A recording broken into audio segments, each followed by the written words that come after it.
ప్రస్తుతం నాతో పాటు ఉన్నారు లెజెండరీ యాక్టర్ రంగనాథ్ గారి అబ్బాయి. రోజు సైకిల్ తొక్కలేకపోతున్నాను నాన్న. బైక్ కొని పెట్టచ్చు కదా. తప్పకుండా కొని పెడతాను రా. నువ్వు ఫస్ట్ క్లాస్ లో పాస్ అవ్వు. 10th పాస్ అయినప్పుడు కూడా ఇలాగే అన్నా. నేను కొన్ని ఓపెన్ గా అడుగుతాను, చెప్పండి. నాన్నగారు చివరికి వంటగదిలో ఉరేసుకొని చనిపోయే స్థాయికి మీరు తీసుకొచ్చారనేది బయట రూమర్ అని నేను చెప్పను, నిజమనే నమ్ముతున్నారు అందరూ కూడా దీన్ని.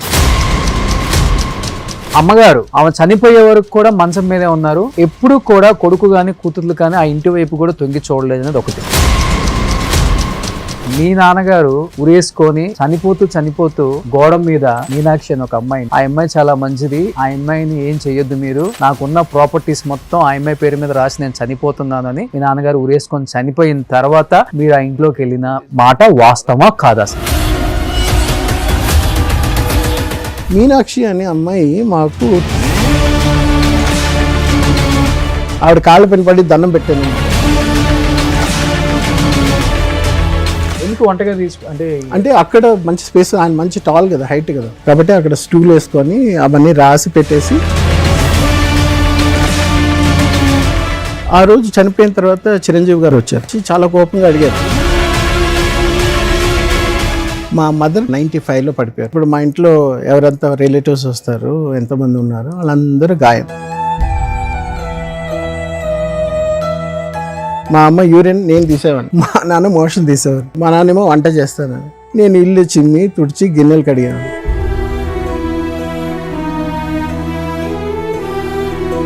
అంత పెద్ద హీరో ఇంట్లో హెల్పర్స్ ఎవరు లేరా? పనులు పెడితే 2-3 పెడితే గాయం. సెకండ్ డే అయ్యో ఈ స్మెల్ ఏంటి, యూరిన్ ఏంటి అని.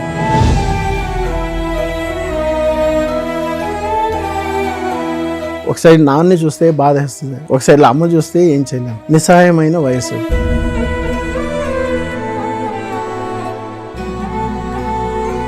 L12 L13 అని మీకు వర్టిబ్రే ఉంది కదా, అక్కడ కింద తగిలితే ఈ బొడ్డు కింద నుండి స్పర్శ లేకుండా నర్వ్ కట్ అయిపోయింది. గాంధీనగర్లో ఉండేటప్పుడు ప్రొద్దున లేచి చూస్తే మొత్తం చీమలు మా అమ్మ కాలు మీద అంతా రక్తం వెళ్తా ఉంది ఫుల్. అంత స్పర్శ అనేది ఉండదు మనిషి. కాలు కట్ చేసినా కూడా తెలియదు.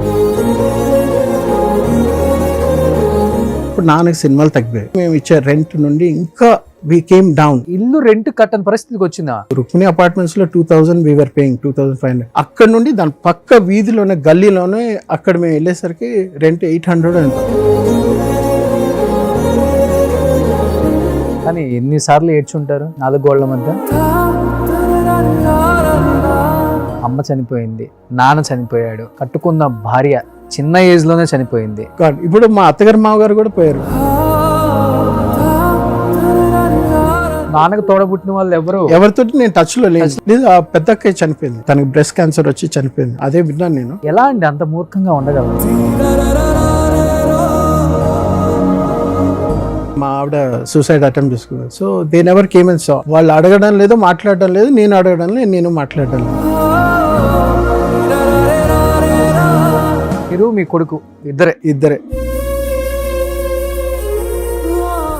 Hi hello, welcome to Suman TV. నేను మీ రోషన్. సో ప్రస్తుతం నాతో పాటు ఉన్నారు లెజెండరీ యాక్టర్ రంగనాథ్ గారి అబ్బాయి. నమస్తే అండి.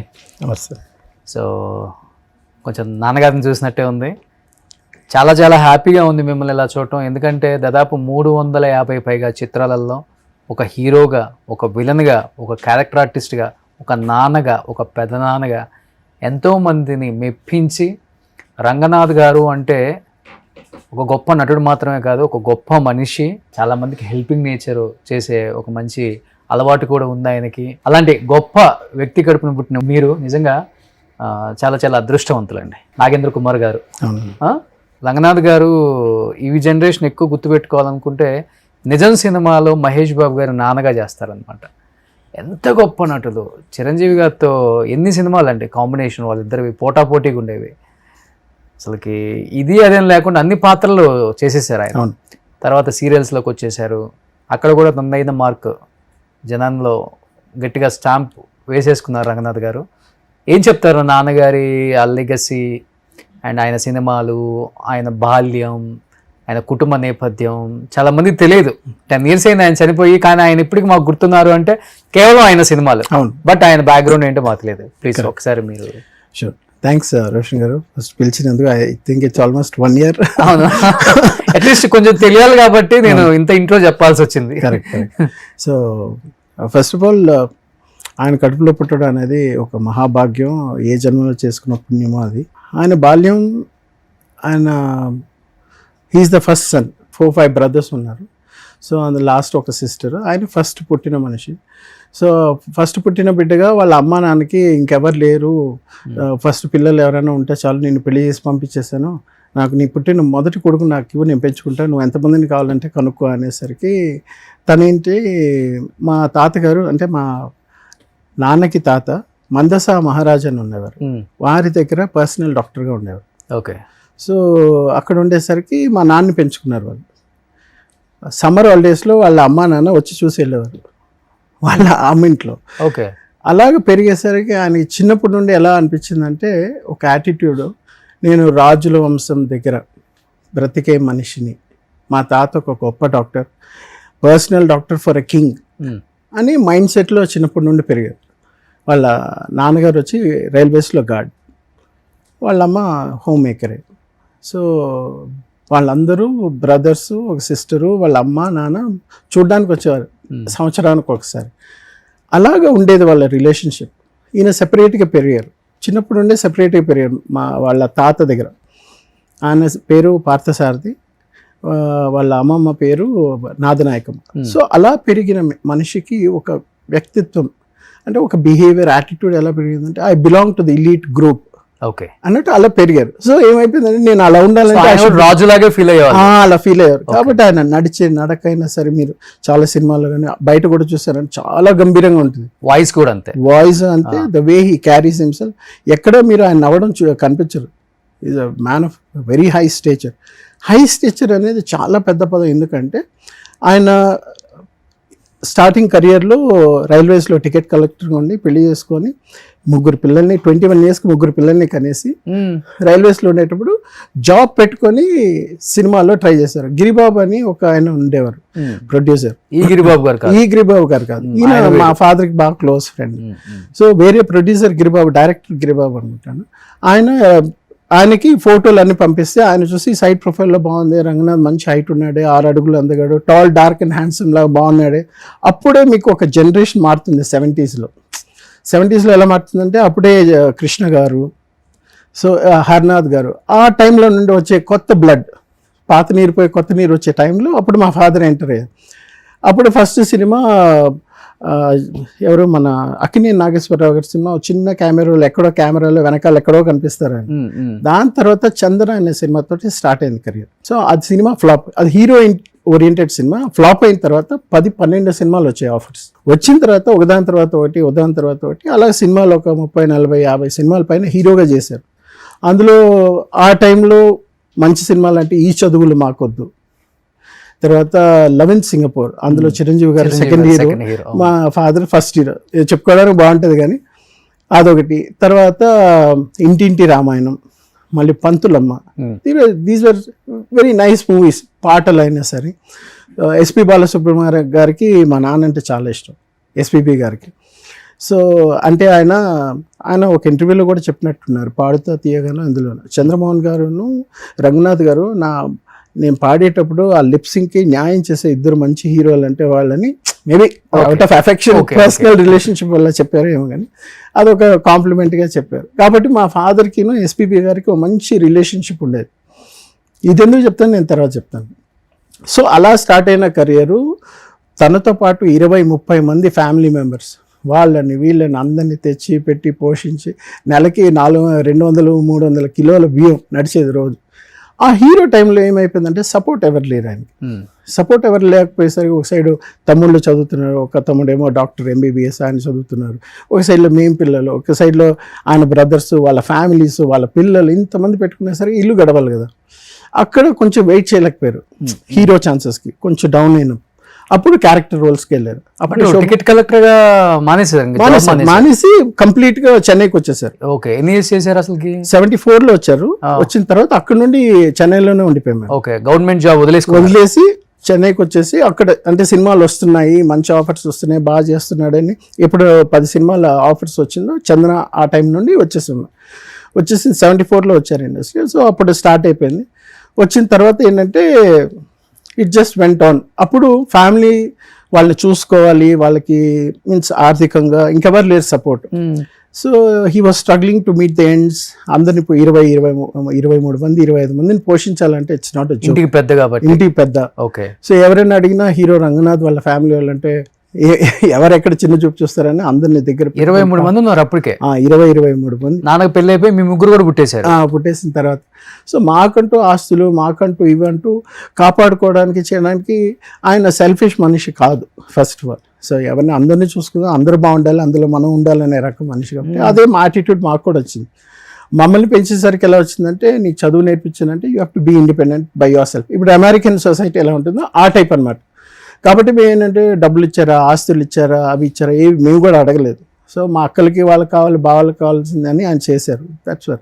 నేను కొడుకుగా నేనేమైనా చేయాలి కానీ మా నాన్న దగ్గర నుండి తీసుకోకూడదని మా నాన్న దగ్గర వచ్చిన ఆ బ్లడ్ ఇండిపెండెంట్గా లేదురా, నేను 10 ఎకరాలు 2010లో 10 ఎకరాలు నేను కొనిస్తాను రా, ఇక్కడ తీసుకో ఫామ్ హౌస్. నాకు కుక్కలు అంటే చాలా ఇష్టం. సో కుక్కల్ని పెంచుకోవాలి, మంచి ఫారెన్ నుండి కుక్కలు పెట్టుకోవాలి అంటే బ్రీడింగ్ లా చేసుకో, నీకు ఇష్టం. నేను క్రికెటర్ని యాక్చువల్లీ చెప్తారు. సో ఫస్ట్ మా ఫాదర్ది ఏంటంటే అలా స్టార్ట్ అయింది. హీరో నుండి it moved on to character roles, villain రోల్స్లో ఫస్ట్ ఛాన్స్ ఇచ్చింది కృష్ణంరాజు గారు. ఓకే. సో రంగాని 2-3 పిలుస్తారు మా ఫాదర్, అందరూ రంగాని పిలవరు. ఒకటి మన కృష్ణంరాజు గారు, లేదు రంగనాథ్ గారు అని పిలుస్తారు. ఓకే. నాగేశ్వరరావు గారు, ఎన్టీ రామారావు గారు అంతా రంగనాథ్ గారు అని పిలుస్తారు. శరత్ బాబు గారు, తర్వాత ఈయన కృష్ణరాజు గారు, రంగా రారా, అది అంత క్లోజ్గా ఉంటారు. Very few people. సో అలా కెరియర్ స్టార్ట్ అయినప్పుడు శోభన్ బాబు గారు ఒకసారి హీరో నుండి పడిపోయిన తర్వాత ఆయన ఇచ్చిన సజెషన్ ఏంటంటే, రంగనాథ్ మీకు మంచి ఛాన్స్ చెప్తాను, ఎస్వి రంగారావు గారు ఎలా అయితే క్యారెక్టర్ రోల్స్ చేశారో అలా క్యారెక్టర్ రోల్స్కి ఇక్కడ చాలా అరుదుగా ఉన్నారు. So I think you should look at that option, villain లేకపోతే క్యారెక్టర్ రోల్స్ ఇవన్నీ అన్నారు. అంటే ఓకే ట్రై చేద్దాం. అప్పుడు విలన్ రోల్లో మనకి ఈయన రెబల్ స్టార్ ఇచ్చారు ఆపర్చునిటీ. అది ఇచ్చిన తర్వాత మెల్లిమెల్లిగా గువ్వల జంట అనమాట ఆ సినిమా పేరు.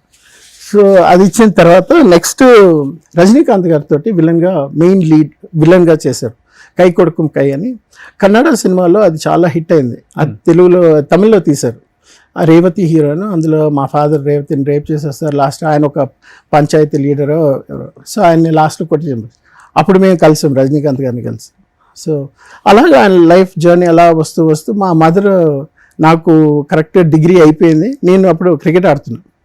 సో పియూసి అని ఒకటి, next reserve bank of India, తర్వాత సదర్న్ రైల్వేస్. నేను అప్పుడు పెరుగుతున్నా క్రికెట్లో చేరి. నేను చదవను, ఇంకా నాకు చదువు అంతా వద్దు అనేసి నేను 12th అయిపోయాను, డిగ్రీ కూడా జాయిన్ అయిపోయాను. సో నేను అప్పుడు క్రికెట్కి వచ్చే టైంలో డిగ్రీ అయిపోయింది. అప్పుడు మా ఫాదర్ అడిగారు, ఏరా నువ్వు సినిమాలోకి వస్తావు అంటే, what you have for me అని పెద్ద ఇదిలాగా. అంటే మనకు సినిమాల గురించి తెలియదు, ఏది తెలియదు కదా, ఆయన ఎంత కష్టపడి వచ్చారు ఎవరిని తెలియదు. పెరగడమే హీరో కొడుకుగా పెరిగాం కాబట్టి కార్లు అవి ఇవన్నీ తిరిగి బాగా స్ట్రగుల్స్ ఫేస్ చేశారు కదా నాన్నగారు. చెన్నై బయట పెట్టలేదు ఎప్పుడు స్ట్రగుల్స్, మాతృడు కూడా ఎప్పుడు ఆయన బాధలు ఎప్పుడు పంచుకున్నాను. అసలు మీ నాట్ ఈవెన్ వన్స్ నేను ఇలా కష్టపడుతున్నా, నాకు సినిమా లేదు, డబ్బులు కావాలి, నేను అప్పు అడగాలి, ఆయన ఫోన్లో మాట్లాడటం కానీ ఎవరితో ఒక్కసారి మేము వినలేదు. అంత గొప్ప క్యారెక్టర్ ఆయన. ఓకే. అంటే ఆ రాజుల కుటుంబంలో పెరిగొచ్చారు కాబట్టి అక్కడ వాతావరణం ఆయనకు అలానే బాడీలో కానీ. అలానే నాకు చెప్పేది ఒకటి ఏంటంటే, అంటే ఆయన చెప్పిన కొన్ని పదాలకి మాటలకి అర్థం, నానార్థం, పరమార్థం చూసుకుంటే I couldn't read between the lines what he said. మనిషి మగాడుగా పుట్టిన తర్వాత ఎన్ని కష్టాలున్నా మనసులో పెట్టుకోవాలి కానీ బయట చెప్పకూడదు. చెప్పడం అనేది it is your weakness. Okay. So biggest impact ఎక్కడ జరిగిందంటే, ఆయన తీసుకున్న ఆ క్షణానికి ఆ తీసుకున్న నిర్ణయం అనేది మా ఫ్యామిలీలో చాలామందికి ఇబ్బందులు చాలా ప్లేసెస్లో ఉన్నాయి. ఆ రోజు చనిపోయిన తర్వాత చిరంజీవి గారు వచ్చారు. వచ్చిన తర్వాత మన ఫిల్మ్ నగర్లో బాడీ పెట్టినప్పుడు ఆయన వచ్చి చాలా కోపంగా అడిగారు, నాకు ఏమైంది శైలు, ఏమైందమ్మా, ఎందుకు నాన్న ఇలాంటి డెసిషన్ తీసుకున్నారంటే తెలియదు అంకుల్ అంటే చాలా కోపంగా ఉన్నారు. ఆయన కోపం వెనకాల అర్థం మాకు కొంచెం అర్థమైనా side effects repercussions of industry అభిమానులు అవన్నీ మాకు తెలియదు. ఓకే. ఆయన చనిపోయిన తర్వాత ఇప్పుడు 10 ఏళ్ల తర్వాత నేను ఇండస్ట్రీలోకి వద్దామన్నా, లేకపోతే ఎవరితో మాట్లాడిన ఆంధ్ర నుండి తెలంగాణ నుండి ఎక్కడున్నా మా ఫాదర్ గురించి తెలిసిన వాళ్ళ గురించి మాట్లాడితే మా పైన భయంకర కోపం ఉంటుంది. ఆ ద్వేషం, కోపం ఇండస్ట్రీ వాళ్ళకి బయట వాళ్ళకి ఇద్దరు కూడా, అందరికీ. ఎందుకంటే కేవలం మీ వల్లే చనిపోయారు, మీరే చంపేశారు మీ నాన్నగారు అనేది వాళ్ళ మనసులో ఉంది. కొడుకే చంపేశాడు, కూతుర్లు చంపేశారు, ఆయన టార్చర్ పెట్టారు, డబ్బులు ఇవ్వకుండా హరాస్ చేశారు, ఎన్ని పుకార్లు ఎన్ని వస్తే ఎంతమంది చెప్పుకోలేక ఆ రోజు ఇంటర్వ్యూ కూడా నేను ఇవ్వనన్నాను. కానీ మీరు ఇవ్వండి సార్ అని చాలా మంది, ఒక 20-30 మంది వచ్చారు ఛానల్స్, హిందూ నుండి, ఎక్స్ప్రెస్ నుండి, చాలా మీడియాలో చాలా మంది వచ్చారు. మీరు ఇప్పుడు ఇవ్వకపోతే మీరే చేశారని అపోహలు ఉంటారు. అట్లీస్ట్ ఇప్పటికైనా అర్థమవుతుంది వాళ్ళకే. అది అప్పుడు నేను 2015లో ఇచ్చిన తర్వాత కూడా ఇప్పుడు నేను మళ్ళీ సినిమా ఇండస్ట్రీలో వద్దామని ఇప్పుడు ట్రై చేసి ఒక 2 సినిమాలు. కేవలం ఇండస్ట్రీలోకి రావడం కోసం ఇంటర్వ్యూ ఇచ్చి ఏం జరిగిందో తప్పులు అని జనానికి తెలియచేద్దామని, ఇండస్ట్రీకి తెలియజేద్దామని వచ్చారా? ఎందుకంటే మీరు ఓపెన్ అయ్యారు కాబట్టి నేను కొన్ని ఓపెన్గా అడుగుతాను. ఇప్పుడు నాన్నగారు రాజుగారి ఇళ్లలో ఉన్నారు, అదే మనస్తత్వం వచ్చింది, ఎవరి దగ్గర చేయి చాచకూడదు, ఒకరికి మన వీక్నెస్ తెలియకూడదు, రాజసంగా పెరిగారు, రాజులాగే పెరిగారు. అలాంటి రాజు చివరికి వంటగదిలో ఉరేసుకొని చనిపోయే స్థాయికి మీరు తీసుకొచ్చారనేది బయట రూమర్ అని నేను చెప్పను, నిజమనే నమ్ముతున్నారు అందరూ కూడా దీన్ని. ఇంకొకటి, అమ్మగారు మేడ మీద నుంచి కింద పడిపోయినప్పుడు ఆమెకి నడుములు ఇరిగిపోయి ఫుల్ బెడెడ్. అవును. ఆమె చనిపోయే వరకు కూడా మంచం మీదే ఉన్నారు. నాన్నగారే సేవలు చేసుకుంటూ షూటింగ్లకు వెళ్తూ, షూటింగ్లు చేసుకోవాలి, ఇంటికి రావాలి, భార్యను చూసుకోవాలి, అన్నీ ఆయనే పనులు చేసుకుంటూ వచ్చారు. బట్ ఎప్పుడు కూడా కొడుకు కానీ కూతుర్లు కానీ ఆ ఇంటి వైపు కూడా తొంగి చూడలేదు అనేది ఒకటి. ఇంకొకటి, అమ్మగారు చనిపోయిన తర్వాత బాగా లోన్లీగా ఫీల్ అవుతున్నారు ఆయన. ఎవరు నాకు తోడలేరు, కనీసం తిన్నావా లేదా అని అడిగేవాడు కూడా లేడు, కడుపున 3 పుట్టారు కానీ దేనికి పనికిరాని వాళ్ళు అని బయట చెప్పుకొని చాలామందికి బాధపడ్డారని వాళ్ళు ఇంటర్వ్యూలలో చెప్పారు.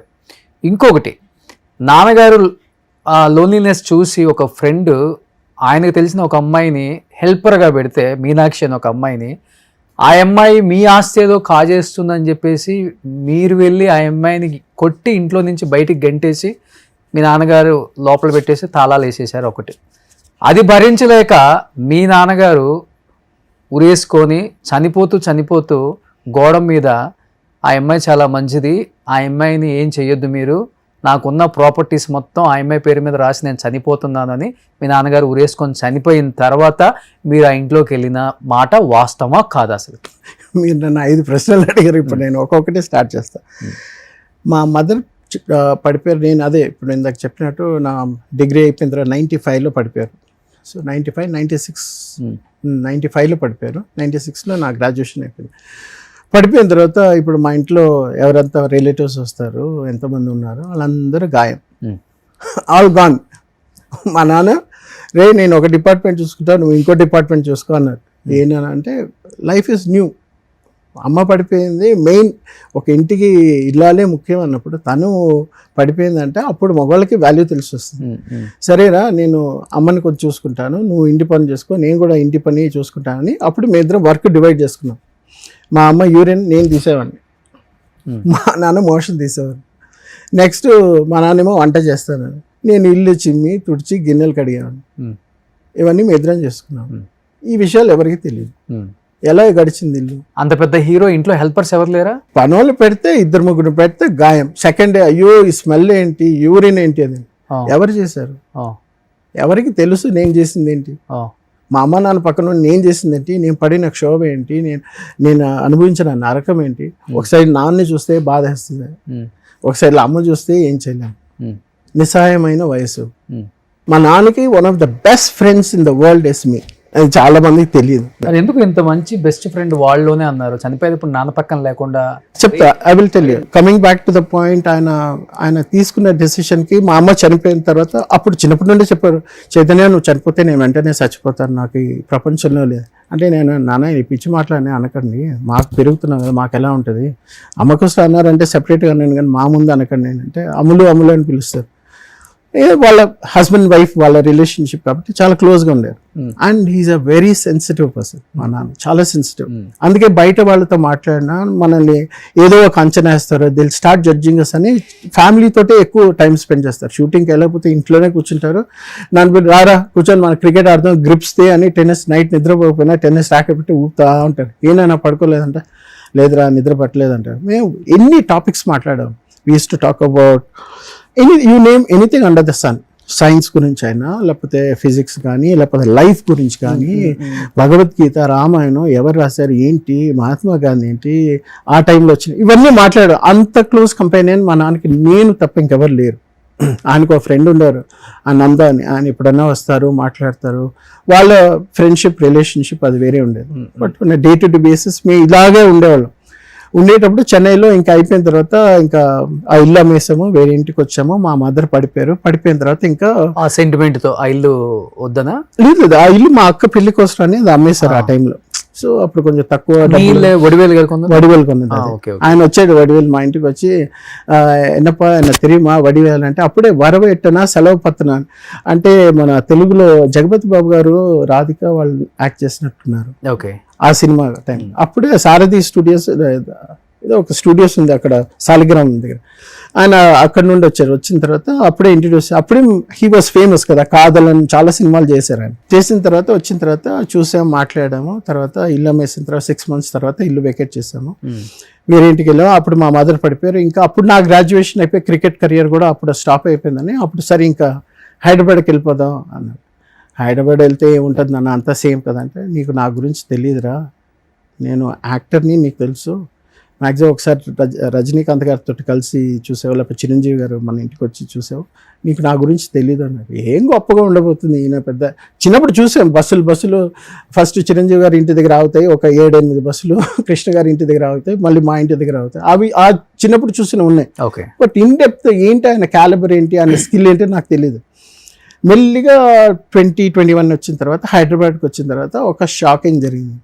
సరేరా ఇప్పుడు హైదరాబాద్ వచ్చావు, ఇప్పుడు నీకు నా గురించి తెలుస్తుంది. ఏం పెద్ద పుడిచినట్టు ఏముంటుంది, ఆయన పెద్ద. అందుకంటే మమ్మల్ని అలా పెంచారు.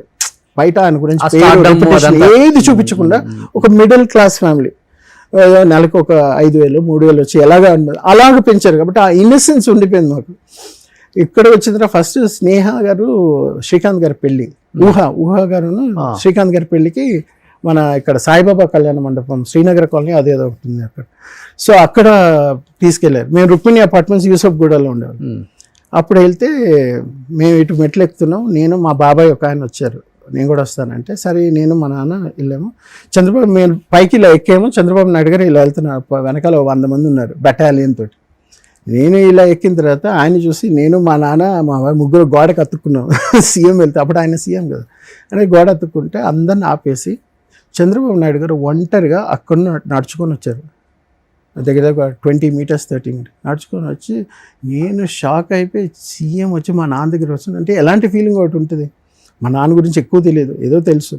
వచ్చి రంగనాథ్ గారు బాగున్నారని షేక్ హ్యాండ్ ఇచ్చి మాట్లాడుతుంటే నాకు కళ్ళల్లో నీళ్ళు వచ్చేసింది. మా నాన్న ఇంత సింపుల్గా ఉంటాడా ఈ మనిషి, ఏంటి ఈయనకి ఇంత ఉందా, ఇంత డౌన్ టు ఎర్త్ మా నాన్న. రండి మీరు ఏంటి కలవరు ఏంటి, ఆఫీస్ రండి ఒకసారి కలుద్దాం రండి అంటే, మా నాన్న కూడా ఇలా చేతులు కొట్టి షోర్ అండి వస్తానండి నేను. తర్వాత వాళ్ళందరూ వెళ్ళిపోయిద్దరా, మా నాన్న వీ పైన కొట్టి, నాన్న ఏనా సీఎం మీకు ఇంత ఉందా నాన్న అంటే, ఇంకా చూస్తారా ఇప్పుడే ఉంది కదా అనేసి అప్పుడు వాళ్ళ పెళ్ళికి వెళ్ళి ఇద్దరిని కంగ్రాచులేట్ చేసి శ్రీకాంత్ గారిని ఊహా గారిని చేసి మళ్ళీ అలా బయటకు వచ్చి ఇంటికి వెళ్ళామ్మా, నీ భర్త చాలా పెద్దోడమ్మా, హీఈస్ అ బిగ్ స్టార్ తెలుసా, సీఎం వచ్చి పలకరించారమ్మా మీ ఆయన్ని, is a big man, my father is a big shot అనేసరి మా నాన్న. ఏమో చైతన్య వాడికి ఏం తెలియదు చెప్పు కొంచెం అంటే, వాడికి ఏం చెప్పేదండి పొన్ని అనేసి. కానీ అమ్మ అప్పటికి మేము చెన్నై నుండి హైదరాబాద్కి వచ్చాం. ఓకే, కానీ నాన్న అంత పెద్ద స్టారు, భయంకరంగా సంపాదించేశారు. అమ్మ చాలా యంగ్, పెద్ద పెద్ద హాస్పిటల్స్ లేకపోతే వేరే కంట్రీకి తీసుకెళ్ళి ట్రీట్మెంట్ చేస్తే క్యూర్ అవుతుంది, యాజ్ యూజువల్గా ఎప్పుడులాగే అట్లీస్ట్ స్టిక్తో అయినా నడుస్తారు అని ఎవరు చెప్పలేదా? లేదు, అట్లా వదిలేశారు అనేది కూడా ఒకటి ఉంది. లేదు, ఇప్పుడు మీకు కేసు ఎలాంటి కేసు అంటే, ఇంగ్లీష్లో సూపర్ మ్యాన్ యాక్ట్ చేసిన క్రిస్టోఫర్ రీవ్స్ అని ఉంటాడు, ఆయనకు కూడా సేమ్, ఆయన గుర్రం నుండి పడిపోయాడు. వెనకాల L12 L13 అని మీకు వర్టిబ్రే ఉంది కదా, అక్కడ కింద తగిలితే ఈ బొడ్డు కింద నుండి స్పర్శ లేకుండా నర్వ్ కట్ అయిపోయింది. వెన్నుపూస లోపల ఉండేది కట్ అయిపోయిందంటే మీకు ఎలక్ట్రికల్ పల్సెస్ ఉండదు. ఓకే. అంటే కాలు జరపాలి అని నేను ముందు పెట్టాలన్నా కూడా నాకు బ్రెయిన్కి వెళ్తుంది ఇన్ఫర్మేషన్, వెళ్ళి అది కాంప్రిహెండ్ చేసి నేను చెప్తే కాలు కదులుతుంది. ఓకే. అది మీకు ఇక్కడ L12 L3 I'm not sure. So అది కట్ అయిపోయేసరికి ఏంటంటే సెన్సేషన్ లేదు, ఒకసారి కంప్లీట్లీ డౌన్. సో మేము ఒకసారి ఇక్కడ గాంధీనగర్లో ఉండేటప్పుడు ప్రొద్దున లేచి చూస్తే మొత్తం చీమలు మా అమ్మ కాలు మీద అంతా రక్తం వెళ్తా ఉంది ఫుల్. అంత స్పర్శ అనేది ఉండదు మనిషి, కాలు కట్ చేసినా కూడా తెలియదు, అంత ఇదనమాట. సో అలా పడిపోయింది. అదే I just come back to that. So ఇప్పుడు ఏంటంటే ఇప్పుడు అక్కడ నుండి హైదరాబాద్ వచ్చాము. హైదరాబాద్ వచ్చిన తర్వాత మళ్ళీ ప్రోగ్రామింగ్ చేశాను, సైబర్ C++ అవన్నీ అయిపోయింది. ఇంకా మా ఫాదర్ అన్నారు, నేను సినిమాలో ఆఫర్ ఇస్తాను రా, యూ వాంట్ జాయిన్ అన్నారు. అనేసరికి అప్పుడు పెద్ద పెద్ద హీరోలు డైరెక్టర్స్ని ఒక్కొక్క రోజు కలవడం స్టార్ట్ చేశాను. ఏంటండి ఎలా ఉంటుందంటే, చాలా పెద్ద స్టార్స్ కూడా అదే చెప్పారు, నాకు మీ నాన్నకు ఉండే రెస్పెక్ట్ నీకు రాదు. ఎందుకంటే ఆయన ఎస్టాబ్లిష్ చేసి ప్రూవ్ చేసుకొని వచ్చారు కాబట్టి ఆయన ఎంటర్ అయ్యారంటేనే ఆటోమేటిక్గా ఎవరైనా సరే రండి మాట్లాడు, నువ్వు యాక్టర్ కొడుకు అనాలంటే నువ్వు ప్రూవ్ చేసుకోవాలి. మళ్ళీ మంచి చెడు అన్నీ చూసాం. చూసిన తర్వాత ఆ చెడు ఎక్కువ చూసి భయపడిపోయాను. మీకు తెలుసు కదా, ఏ ఇండస్ట్రీలోనే చెడు ఉంటుంది మంచి ఉంటుంది. అది చూసి భయపడిపోయి ఇంతకాలం మా నాన్నకు రెస్పెక్ట్ ఉంది, నా వల్ల ఏమైనా చెడిపోతుందేమో, నేను మా నాన్న లెవెల్కి రాగలుగుతానో లేమో. ఆయన ఎక్సీడ్ అయ్యి వెళ్ళడం వేరే విషయం. ఎందుకంటే కంపేర్ చేసుకుంటాం కదా, మా నాన్న ఇలా ఉన్నారు, నేను ఇలా ఉన్నా, నా వాయిస్ ఇలా ఉంది, హైట్ ఇలా ఉన్నా. Okay, height almost have come equal, but workout చేస్తే బాడీ వస్తుంది. ఓకే, బట్ దట్ వాయిస్ రాదు. ఆయన శివాజీ గణేషన్ తమిళ్ యాక్టర్, ఆయన ఒకసారి కాంప్లిమెంట్ ఇచ్చారు, Ranganath your diction is very nice. అంటే పలికే పలుకు ప్రతి శబ్దంలోనూ చాలా బాగుంటుంది. ప్లస్ తెలుగులో కూడా ఆయన డబ్ చేస్తారు కదా. ఎవరు? నాన్నగారే ఫస్ట్ నుంచి కూడా సింగిల్ టేక్ యాక్టర్ ఆయన. ఆయన ఏంటంటే మెమరీ చాలా ఎక్కువ. మీరు ఒక 2 పేజీలు 10 పేజీలు ఇచ్చినా టక టక టక టక టక టక చెప్పేసి వెళ్ళిపోతారు. తడబడ్డం ఇవి ఏముండదు. డైలాగ్ చదివచ్చామా, ఎవరెక్కడ కూర్చోవాలి, ఏంటి షార్ట్, ఏంటి సీను, మీరేం చెప్తారు, నేను ఎప్పుడు చెప్పాలి, అంతే తప్ప. ఇప్పుడు జూనియర్ ఎన్టీఆర్ ఆయన డాన్స్ గురించి ఎలా మాట్లాడుకుంటారో ఆయన డైలాగ్స్ గురించి అలాగే. ఎన్ని సంవత్సరాలు ఉన్నారు అమ్మ బెడ్ మీద అట్లా? మరి ఇంకా అదే 2000 అంటే 1996 95 పెట్టుకోండి, 95 to 2009 అంటే ఎన్నేళ్ళు, 14 years 13-14 years. కానీ మీరు అంత బాగా చూసుకున్నారు కదా అమ్మని. ఫస్ట్ పడిపోయిన తర్వాత ప్రేమ ఏమో ఎక్కువ చూపించారు, తర్వాత ఏమో మెయిన్ పాయింట్కి వస్తాను. సో అంతవరకు వచ్చిన హైదరాబాద్ వచ్చిన స్టోరీ తర్వాత ఏంటంటే, అప్పుడు నాన్నకి సినిమాలు తగ్గిపోయి మేము ఇచ్చే రెంట్ నుండి ఇంకా వీ కేమ్ డౌన్. ఆయనకి ఎంత ఫైనాన్షియల్ ప్రాబ్లం ఉంది ఏంటి నాకు తెలియదు కదా. సో నాన్న 300 సినిమాలు తీశారు ఆయన. సో ఇల్లు సంపాదించారు ఆయన, ఎన్ని లక్షలు సంపాదించి ఎన్ని దానాలు ధర్మాలు చేశారో నాకు తెలియదు కానీ. సో ఇల్లు రెంట్ కట్టని పరిస్థితికి వచ్చిందా? ఇల్లు రెంట్ కట్టడం కాదు, రుక్మిణి అపార్ట్మెంట్స్ లో 2000 వీఆర్ పేయింగ్ 2500. అక్కడ నుండి దాని పక్క వీధిలోనే గల్లీలోనే అక్కడ మేము వెళ్ళేసరికి రెంట్ 800 అంత సింగిల్ బెడ్రూమ్, సింగిల్ హాల్, ఇంకో బెడ్రూమ్ లాగా చిన్నది కిచెన్, అంతే. ముగ్గురం రాత్రి పడుకోవాలంటే మా మదర్ అక్కడ హాల్ లాంటి దానిలో పడుకుంటే, మా నాన్న ఒక రూమ్లో, నేను మేడపైన దీనిపైన టెర్రస్ పైన వెళ్ళి పడుకునేవాడిని. ఇవి ఎంతమందికి తెలుసు.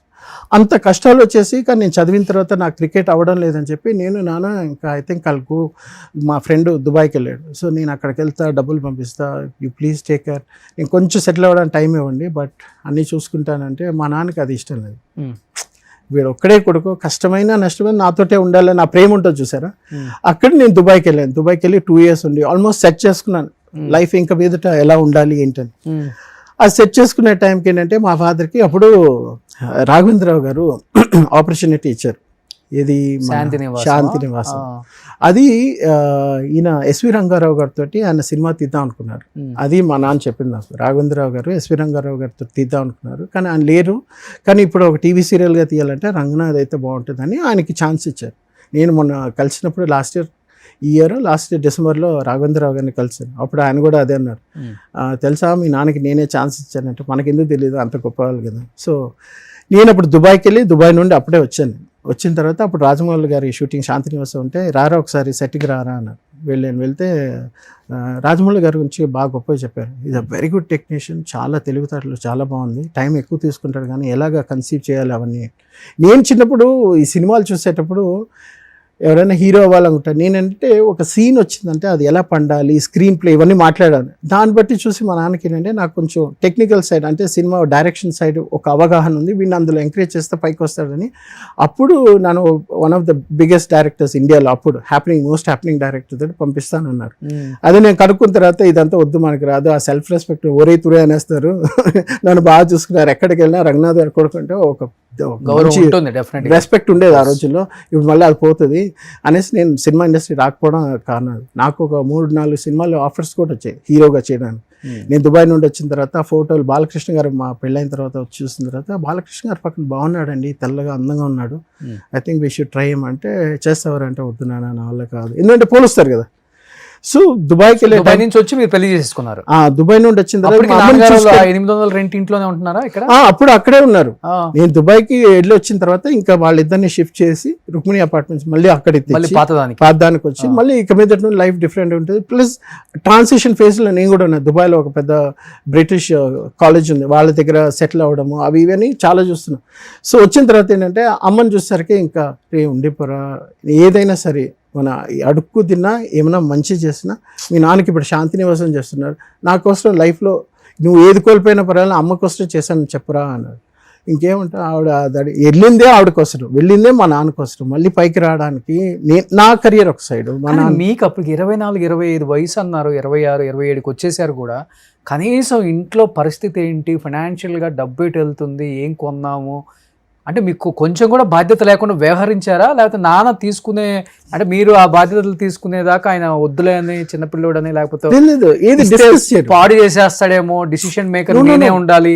Know the point here is కొన్ని నేను చెప్పను, నువ్వు నన్ను అడగద్దు అనే ఒక లైన్ డ్రా చేసి ఒక తండ్రి, సొంత ఇల్లు కూడా లేకుండా. నేను అదే అంటాను కదా, ఒక మనిషి ఇప్పుడు నేను మా నాన్నకి గ్రేటెస్ట్ గిఫ్ట్ ఇచ్చింది ఏంటంటే ప్రైవసీ. మీరు ఎంత సంపాదిస్తున్నారు, ఎవరికి ఇస్తున్నారు, అకౌంట్ నుండి ఎలా వెళ్తుంది అని తెలుసుకోవడం పిల్లలుగా మా బాధ్యత, కొడుకు మీ బాధ్యత. కరెక్ట్. సో ఆడపిల్లలు పెళ్ళి వెళ్ళిపోయారు. సో అమ్మకి హెల్త్ బాగాలేదు, ఆమెకి మెడిసిన్ కానీ బెడ్, పని మనిషి దొరికితే డబ్బులు ఇవ్వాలి. సో అవన్నీ కూడా మా నాన్న మీద ఒక మర్యాద కొద్ది, ఏంటంటే ఆయనకి కొన్ని విషయాలు నచ్చవు. నేను ఎంత సంపాదిస్తున్నా, నా డబ్బు ఎవరికి, అల్లుడికి పెద్ద అల్లుడికి ఇస్తున్నానా, చిన్న అల్లుడికి ఇస్తున్నా, వాళ్ళు ఇల్లు కట్టుకోవడానికి ఇస్తున్నానా, వీళ్ళు ఇల్లు కట్టుకోవడానికి వాళ్ళకి ఏమేం కావాలో కొనిస్తున్నానా, బయట వాళ్ళకి ఇస్తున్నానే, నన్ను అడగద్దు అనే రకం మనిషి దగ్గర, సెన్సిటివ్గా ఉండే మనిషిని రెస్పెక్ట్ చేయడం ఏంటంటే అడగకుండా ఉన్నాడు. అడగరా అమ్మ అడగదు, నేను అడగదు. సో మనకు అర్థమైనప్పుడు ఏంటంటే మనమే కనీసం 800 రూపాయలు ఇంట్లో రెంట్కి పోయినప్పుడు అయినా అడుగుతారు కదా, అమ్మ ఏంటి రాజభోగాల దగ్గర నుంచి ఇక్కడ తీసుకొచ్చేసారు. ఆయన సెన్సిటివిటీ అది కదా. ఇప్పుడు చాలా మంది బయట వాళ్ళకి తెలియని ఏంటంటే వీళ్ళు పిల్లలు చంపేశారు, కొడుకు చంపేశాడు, అనాథగా వదిలేశారు అంటారు. కానీ మేము పడిన కష్టాలు, మా ప్రయాణం అనేది మా నాన్న మాకు నేర్పించిన లైఫ్ గురించి అనేది, లైఫ్ ఇస్ జర్నీ. నువ్వు కొడుకు అంతవరకు నీ లైఫ్, తండ్రి నేను ఎంతవరకు చూసుకోవాలో అంతవరకే, అది లైన్. నేను ఎంత సంపాదిస్తున్నా, ఎవరికి పెడుతున్నా, ఏం చేస్తున్నా, యూ షుడ్ నాట్ ఆస్క్ అని చెప్పేటప్పుడు, చెప్పకుండా చెప్పేటప్పుడు యూ కెన్ నాట్ ఆస్క్ కదా. ఓకే, అయినా నేను అడుగుతా. ఇప్పుడు నేను కనుక్కోవాలంటే కనుక్కోలేనా? ఒక సినిమాకి ఎంత పేమెంట్ వస్తుంది, బ్యాంకులో ఎంత అమౌంట్ ఉంది, నాకు తెలీదా? ఆ మనిషికి ఇచ్చే గౌరవం అనేది చనిపోయేంత వరకు ఆ గౌరవం అనేది ఇవ్వాలి. తండ్రి మంచోడైనా చెడ్డోడైనా వాళ్ళు ఎలా ఉండాలనుకుంటున్నారు వాళ్ళని వదలడమే ఒక గొప్పతనం. పిల్లలకి వాళ్ళ పేరు చెడగొట్టడం కాదు. వాళ్ళకి మనం ఎంత సహాయం చేసినా ఏం చేసినా, ఇప్పుడు ఏంటంటే ఇంతకాలం ఇప్పుడు నేను మా ఫాదర్ ప్లేస్లో ఉంటే నా భార్య పడిపోయింది, అయిపోయిన తర్వాత నా కొడుకు నేను చూసుకుంటాను అని ఆయన బయటగా నన్నుంటే అదొక గొప్పతనం. నా కొడుకు లేరు, నేనే హెల్ప్ చేస్తున్నా, నేనే చూసుకుంటాను అంటే పబ్లిక్ ఏమంటారు చెప్పండి మీరే. అరే పిల్లలు మీరు వెళ్ళిపోయారు కదా, ఇంకా పెళ్ళి ఇప్పుడు పిల్లోడు ఉన్నాడు, అక్కడ కోడలు ఉంది, కోడలు ఎంత సేవ్ చేస్తుంది, కొడుకు ఏం చేస్తున్నాడు, కొడుకు ఎంత కష్టపడుతున్నాడు మాతో పాటు ఉండడానికి, కష్ట సుఖాలు ఎంత పచ్చుడు, ఇలాంటివి మీరు మీ కొలీగ్స్ సినిమా ఇండస్ట్రీలో ఉండే వాళ్ళకి మీరు చెప్పకపోతే వాళ్ళకి ఎలా తెలుస్తుంది? నా భార్యని నేను చూసుకుంటున్నాను, నేను ఉంటున్నాను, చేస్తున్నా అంటే. కొడుకు దుబాయ్కి వెళ్ళాడు, వాడేదో సంపాదించి సెటిల్ అయ్యి మమ్మల్ని చూసుకోవడానికి వెళ్ళాడు, పంపించాము, అండం ఎలా ఉంటుంది? మీరు అవన్నీ చెప్పకుండా ఆ కమ్యూనికేషన్ గ్యాప్ వదిలేస్తే, ఇప్పుడు మీ పైన ఉండే అభిమానంతో ప్రజలు ఏమనుకుంటారంటే మీరు మీ భార్యతో ఒంటరిగా ఉండి ఒంటరిగా కష్టపడ్డారు, అసలు మీ కొడుకు ఏమీ చేయలేదు, మీ పిల్లలు ఏమీ చేయలేదు. మా అక్క ప్రతి 2వ రోజు 3వ రోజు మా అక్క ఇంటికి వచ్చేది, ఫోన్లో రోజు మాట్లాడుతుంది, అమ్మ ఏం చేస్తున్నావు, ఏం తిన్నావు, నాన్న ఏం చేస్తున్నారు, ఇవి వచ్చి మా నాన్నకి డై కూడా వేసేది. మేము ఇంత కష్టపడి ఎన్ని చేసిన తర్వాత ఈరోజు నేను ఇప్పుడు సినిమాలో ట్రై చేయడం కూడా ఎందుకంటే మా అబ్బాయి నా హైట్ ఉన్నాడు, ఇప్పుడు ఆల్మోస్ట్ వాడు 12th చేస్తున్నాడు, వాడు ఏదో రోబోటిక్స్ ఏదో చేయాలనుకుంటున్నాడు. వాడు అటు సైడ్ కాకుండా నెక్స్ట్ వాడు సినిమా ఇండస్ట్రీలో రావాలంటే ఎవరైనా ఉండాలి. కాబట్టి నేను వచ్చాను. కాబట్టి నాకు సినిమాలు అయితే చేయాలని నాకైతే ఇంట్రెస్ట్ లేదు ఇంతకుముందు. ఇప్పుడు ఓకే ఇది బాగుంది, దీనివల్ల డబ్బులు మనం సంపాదించాలంటే నాకు ఒక స్వార్థం, 1,00,000 మందిని చదివించాలి, ఇంగ్లీష్ నేర్పించాలి. ఒక సాఫ్ట్వేర్ ఉంది, ఇప్పుడు ఒక సాఫ్ట్వేర్ తయారు చేయాలి, దానికి ఒక ₹1,00,00,000 లేకపోతే 10 కోట్లు 100 కోట్లు వస్తుంది నాకు తెలుసు. ఒక ప్రాజెక్ట్ ఉంది, అది చేయాలి.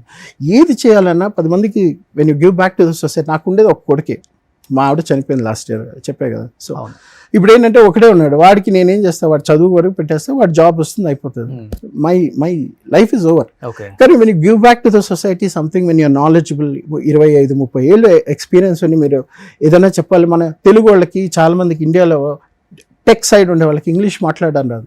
హార్డ్ స్కిల్ అని ఉంటుంది. మీకు ప్రోగ్రామింగ్ వచ్చా మీకు జాబ్ వస్తుంది, కానీ అందులో ఇంగ్లీష్ మాట్లాడడం రాదు. ఇవన్నీ నేర్పించాలని ఇంట్రెస్ట్. ఏంటంటే to an extent I'm good at English. చదువుకున్నారు మీరు? నేను BA ఇంగ్లీష్ లిటరేచర్ చదువుకున్నాను, ప్లస్ కంప్యూటర్ ప్రోగ్రామింగ్ చేశాను, Sybase C++ చేశాను. దాని తర్వాత top companies in the world, GE, Dell, Amazon, HSBC, JP Morgan Chase, Randstad India, ఇలాంటి పెద్ద పెద్ద కంపెనీస్లో పనిచేశాను. కాబట్టి కస్టమర్ సర్వీస్ నుండి, టెక్ సపోర్ట్ నుండి, సేల్స్ నుండి, ఇవన్నిటిలో ఎక్స్పీరియన్స్ ఉంది.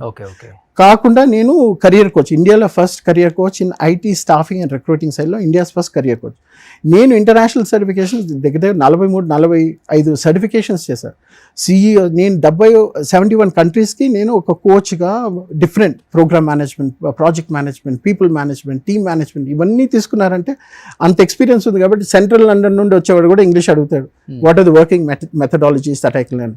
సో ఇంతమంది 71 దేశాలకి నేను ఎక్కడో ఉపయోగపడేటప్పుడు నా దేశంలో ఉండే నా మనుషులకి మా నాన్న చేసినట్టు మన ఆంధ్ర వాళ్ళకి, తెలుగు వాళ్ళకి నేను ఇంగ్లీష్ నేర్పిస్తే వాళ్ళు నేర్చుకుని బాగుపడే ఒక్క పదం నేర్చుకున్నా బాగుంటుందని అక్కడికి నారాయణ స్కూల్స్లో కూడా వెళ్ళి అక్కడ వెళ్ళి పనిచేసి దగ్గర ఓవరాల్ 13,000 మంది ఇప్పటివరకు కలిసి వాళ్ళకి ఇంగ్లీష్ ఏదో 1-2 పదాలు ఏదో ఒకటి నేర్పించారు. వాళ్ళు కూడా షాక్ అయ్యారు, ఏం సార్ ఇంత చదువుకొని మీరు ఇక్కడ వచ్చి నేర్పిస్తానంటే. ఫ్యూచర్ వాళ్ళే కదా. సో మొన్నటి వరకు బెంగళూరులో ఉన్నారు కదా?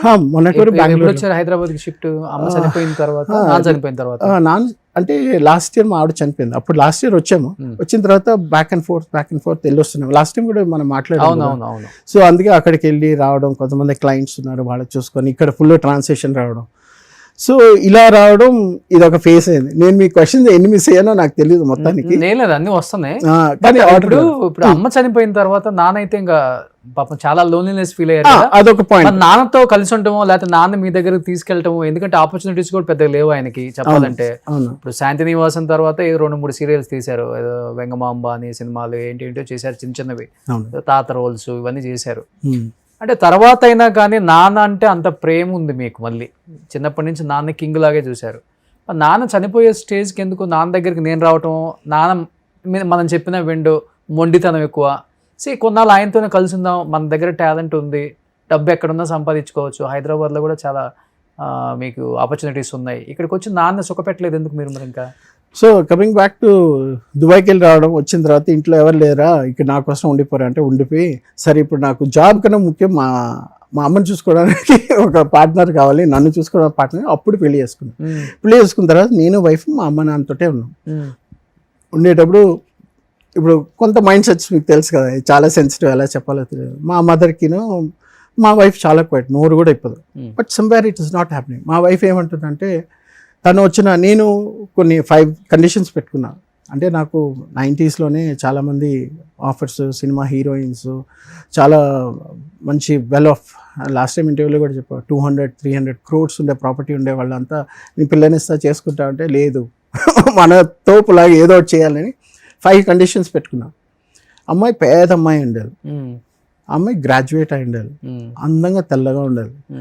ఏంటంటే నేను నల్లగా ఉంటాను కాబట్టి కొంచెం తెల్లగా ఉండే అమ్మాయి అంటే పుట్టబోయే పిల్లలు అందంగా ఉంటారు. ప్లస్ పేదింటి అమ్మాయి అయితే నాదే డబ్బులు ఉంది, నేను ఒక అమ్మాయికి సొసైటీలో అందరూ చూసుకోకపోయినా ఒక లైఫ్, ఒక ఫ్యామిలీని నేను చూసుకోవాలని.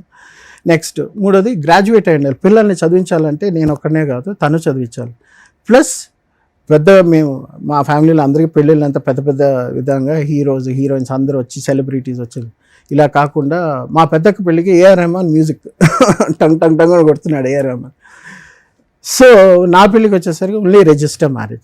ఇలా కండిషన్స్ పెట్టేసరికి చాలా అమ్మని బాగా చూసుకోవాలి, నాన్న అది మెయిన్. నాకు అమ్మ నాన్న నేను వైఫ్, రేపు ఇదే నా లైఫ్ కదా. అది చెప్పలేదు మీరు, అందుకనే చెప్పా. అదే మంచి వాళ్ళు చెప్పారు, ఇది నా లైఫ్. ఇది దాటి నాకు వేరేది ఎక్కువ ఏం లేదు. సో ఇలా అని చెప్పి పెళ్లి చేసుకున్నప్పుడు ఏంటంటే అప్పుడు ఎన్టీ రామారావు గారి పర్సనల్ కెమెరామ్యాన్ ఒక ఆయన సత్యనారాయణరావు గారు అని ఉన్నారు. ఓకే. ఆయన కూతురు, ఒకే కూతురు, ఆ అమ్మాయిని ఇచ్చి వెతికితే షార్ట్ లిస్ట్ చేస్తే ఆ అమ్మాయి దొరికింది. తెల్లగా అందంగా హీరోయిన్ లాగా చక్కగా బాగుంటుంది, ముక్కు తెల్లగా. అదే మా అబ్బాయికి కూడా ఫీచర్స్ వచ్చింది ఇప్పుడు. తను చూసి అప్పుడు మిగతా వాళ్ళంతా నో అని చెప్తే చాలామంది మా నాన్న ఎందుకు ఇంకా డబ్బులు ఇస్తాం, కట్నం ఇస్తాం, ఇల్లు ఇస్తాం, పొలాలు ఇస్తాం అంటే వాడు తిక్కలోడండి, వాడేదో సంఘ సంస్కృతిలాగా ఏదో చేసేయాలని. ఎందుకంటే ఇవన్నీ చిన్నప్పుడు మా నాన్న బాగా నూరిపోయిన వాళ్ళు. Okay okay. ఎలాగ ఉండాలి, మనిషి అనేవాడు ఏంటి, మగాడు అనేవాడు ఎలా ఉండాలి, ఫ్యామిలీ ఎలా చూసి ఇవన్నీ నూరిపోయి. ప్రొద్దున మేము సెవెంత్ నాకు బాగా గుర్తు, 7th 6th ప్రొద్దున లేస్తే భగవద్గీత ఏ ఇంట్లోనే ఉంటుందా మీకు, ప్రతిరోజు భగవద్గీత లేపుతుంది మేము. సో ఆ భగవద్గీత విని విని విని ప్రతిదానికి అర్థాలు తెలుసుకొని అది ఇది తెలుసుకొని మేము అలా పెరిగిన తర్వాత సంఘంలో ఏదో చేయాలి. ఇంత చేసి పెళ్లి చేసుకున్న తర్వాత మా అమ్మ నాన్న దగ్గర ఉండేటప్పుడు కొంచెం మిస్అండర్స్టాండింగ్, మా అమ్మని నాన్ని మా ఆవిడ ఎలా చూసుకోవాలి అనే రకంలో తను చూసుకోవడం లేదు. తను ఇన్ఫీరియారిటీ కాంప్లెక్స్, అయ్యో మీరు యాక్టరు, హీరో కొడుకు, యాక్టర్ కొడుకు, నేను మీకు సరిపోను, నాకు విడాకులు ఇచ్చాను, నేను వెళ్ళిపోతాను. ఓ నాయన, మా అమ్మని ఎంత బాగా చూసుకున్నారు, రేపు నాకు వచ్చే పిల్లని కూడా ఎంత బాగా చూసుకోవాలని, నేను నిన్ను అలా చూసుకుంటే నువ్వు ఎందుకు భయపడుతుంటే మీ ఎక్స్పెక్టేషన్స్ చాలా ఎక్కువ ఉంది, నేను ఇంత ఎక్స్పెక్ట్ చేయలేదు, సో మీకు చాలా ఎక్స్పెక్టేషన్ ఉందంటే ఎస్ యూ విల్ హ్యావ్. ఒక కొత్త ఇంటికి వెళ్తున్నావు, మంచి ఫ్యామిలీ బ్యాక్గ్రౌండ్ ఉండే వాళ్ళకి వెళ్తున్నావు అంటే we have to change, you take your time, అవన్నీ కూడా చెప్పాను. But that was not happening. మా అమ్మకు అంత హ్యాపీగా లేదు. సో ఇద్దరు దగ్గర సరిగా చూసుకోవట్లేదా? చూసుకోవడం అంటే పిలిస్తే చేయడం అవన్నీ ఉంటుంది, కానీ తనకు ఒక సిగ్గు, బిడియం, భయం అన్నీ ఉంటాయి. సో మనం తప్పు కూడా పెట్టలేము. బికాస్ ఎక్స్పోజర్ అనేది వాళ్ళకి ఉండాలి, 10 మందితో తిరిగే అలవాట్లు వాళ్ళకి ఉండాలి, పెద్ద కుటుంబం ఉండాలి. అప్పుడు వాళ్ళకి అత్తయ్య మామయ్య కలిసిపోయే రకం ఉంటుంది. తను కలిసిపోయే రకం కాదు. ఓకే. బట్ చాలా మంచిది, ఒక్క నోరైపోతుంది అసలు, మూగ మనిషి ఏమో అనుకుంటారు. అంతా she is very quiet, very down to earth, very simple. ఇటు సైడ్ చూస్తే అమ్మ, అటు సైడ్ చూస్తే వైఫ్, ఇటు సైడ్ చూస్తే నాన్న. ఎలాగా నాన్న ఎవరికి చెప్పలేరు. నాన్న వెరీ నైస్, మీకు అందరికి తెలుసు కదా. ఆయన ఒక్క మాట మా ఆయన అనురాధ తన పేరు, ఆయనే పెళ్ళైన తర్వాత పేరు మార్చాలని వాహిని అని ఆయన పేరు పెట్టింది. మా వాహిని, కాఫీ ఇస్తావా, అన్నం పెడతావా, ఇంతే.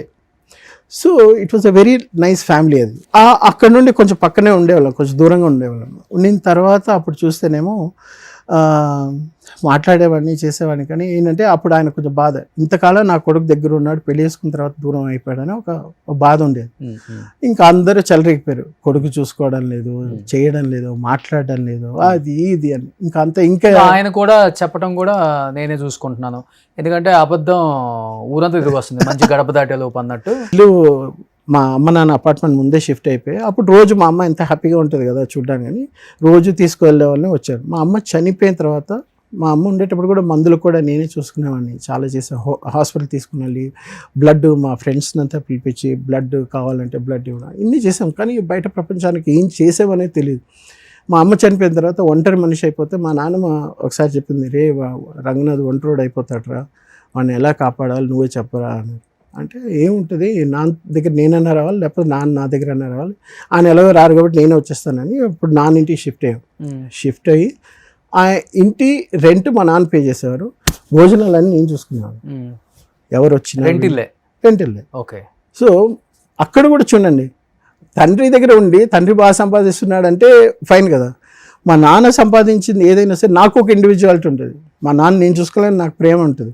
కాబట్టి ఆయన నేను కడతాను రా అంటే, లేదన్నా మీరు కావాలంటే రెంట్ కట్టాను, లేకపోతే నేను అదే రెంట్ కూడా కడతాను, భోజనాలు అన్నీ నేనే చూసుకుంటాను, మీరు హ్యాపీగా ఉంటే చాలు. ఎందుకంటే భార్య చనిపోయిన తర్వాత ఇంకెవరి కోసం భర్త ఉంటాడు చెప్పండి. ఇట్ ఈస్ ద మోస్ట్, ఇప్పుడు నాకు తెలుస్తుంది కదా, ఇప్పుడు లాస్ట్ 1 year. సో అందుకనేసి అప్పుడు షిఫ్ట్ అయిపోయిన తర్వాత ప్రతిరోజు టెన్నిస్కి వెళ్ళేవాళ్ళం, లేకపోతే సాటర్డే సండే వస్తే టెన్నిస్కి వెళ్ళేవాళ్ళం. అక్కడ లాల్ బహదూర్ స్టేడియం, ఇక్కడ స్టేడియం సైడ్ కదా, మన హిమాయత్ నగర్ సైడ్ నారాయణ, అప్పుడు సానియా మిర్జా కూడా అక్కడ వచ్చాడు. అప్పుడు ఏం చేశానంటే మా నాన్నతో పాటు వెళ్ళేవాడిని, టెన్నిస్ ఆడేవాడిని. వచ్చిన తర్వాత సాటర్డేస్ నేను వీళ్ళతో ఐఏఎస్ ఐపీఎస్ ఆఫీసర్స్ వీళ్ళంతా ఉంటారు, రిటైర్డ్ పీపుల్, మేము ఈవినింగ్ సెషన్ రా అంటే నేను, నా వైఫ్, నా కొడుకు, మా నాన్న తీసుకెళ్ళేవాడిని, డ్రాప్ చేసేవాడిని. వాళ్ళు గెట్ టుగెదర్ అంతా అయిపోయిన తర్వాత నైట్ అంటే ఈవినింగ్ 6 వదిలితే నైట్ 12, 1 అయిన తర్వాత 2 అయినా సరే ఆయన తీసుకొని వచ్చి ఇంట్లో పడుకోబెట్టి, ఆయన తిరగకపోతే అన్నం తినిపించి మీరే నేను పడుకోబెట్టాడు. మా నాన్న అడిగేవారు, ఎందుకురా నేను పడుకున్నా కదా మళ్ళీ రేపు తింటా కదా. లేదన్నా, తినకుండా పడుకుంటే మంచిది కాదు కదా, నీకు ఎందుకురా నా పైన ఇంత ప్రేమ అని. అదే ప్రేమ ఇప్పుడు నా కొడుకు పైన ఉంది. నా ప్రపంచం చాలా చిన్నది, మా అమ్మ నాన్న నా కొడుకు నా భార్య అయిపోయింది. ఇంకెవరితోటి బయట ప్రపంచం నాకు పని లేదు. ఎవరో ఫ్రెండ్స్ నాకు చాలా హెల్ప్ చేస్తున్న వాళ్ళు మా ఫ్రెండ్సే ఉన్నారు చాలామంది. నేను రిలేటివ్స్ ఎక్కువ మందితో పెట్టుకుని కూడా.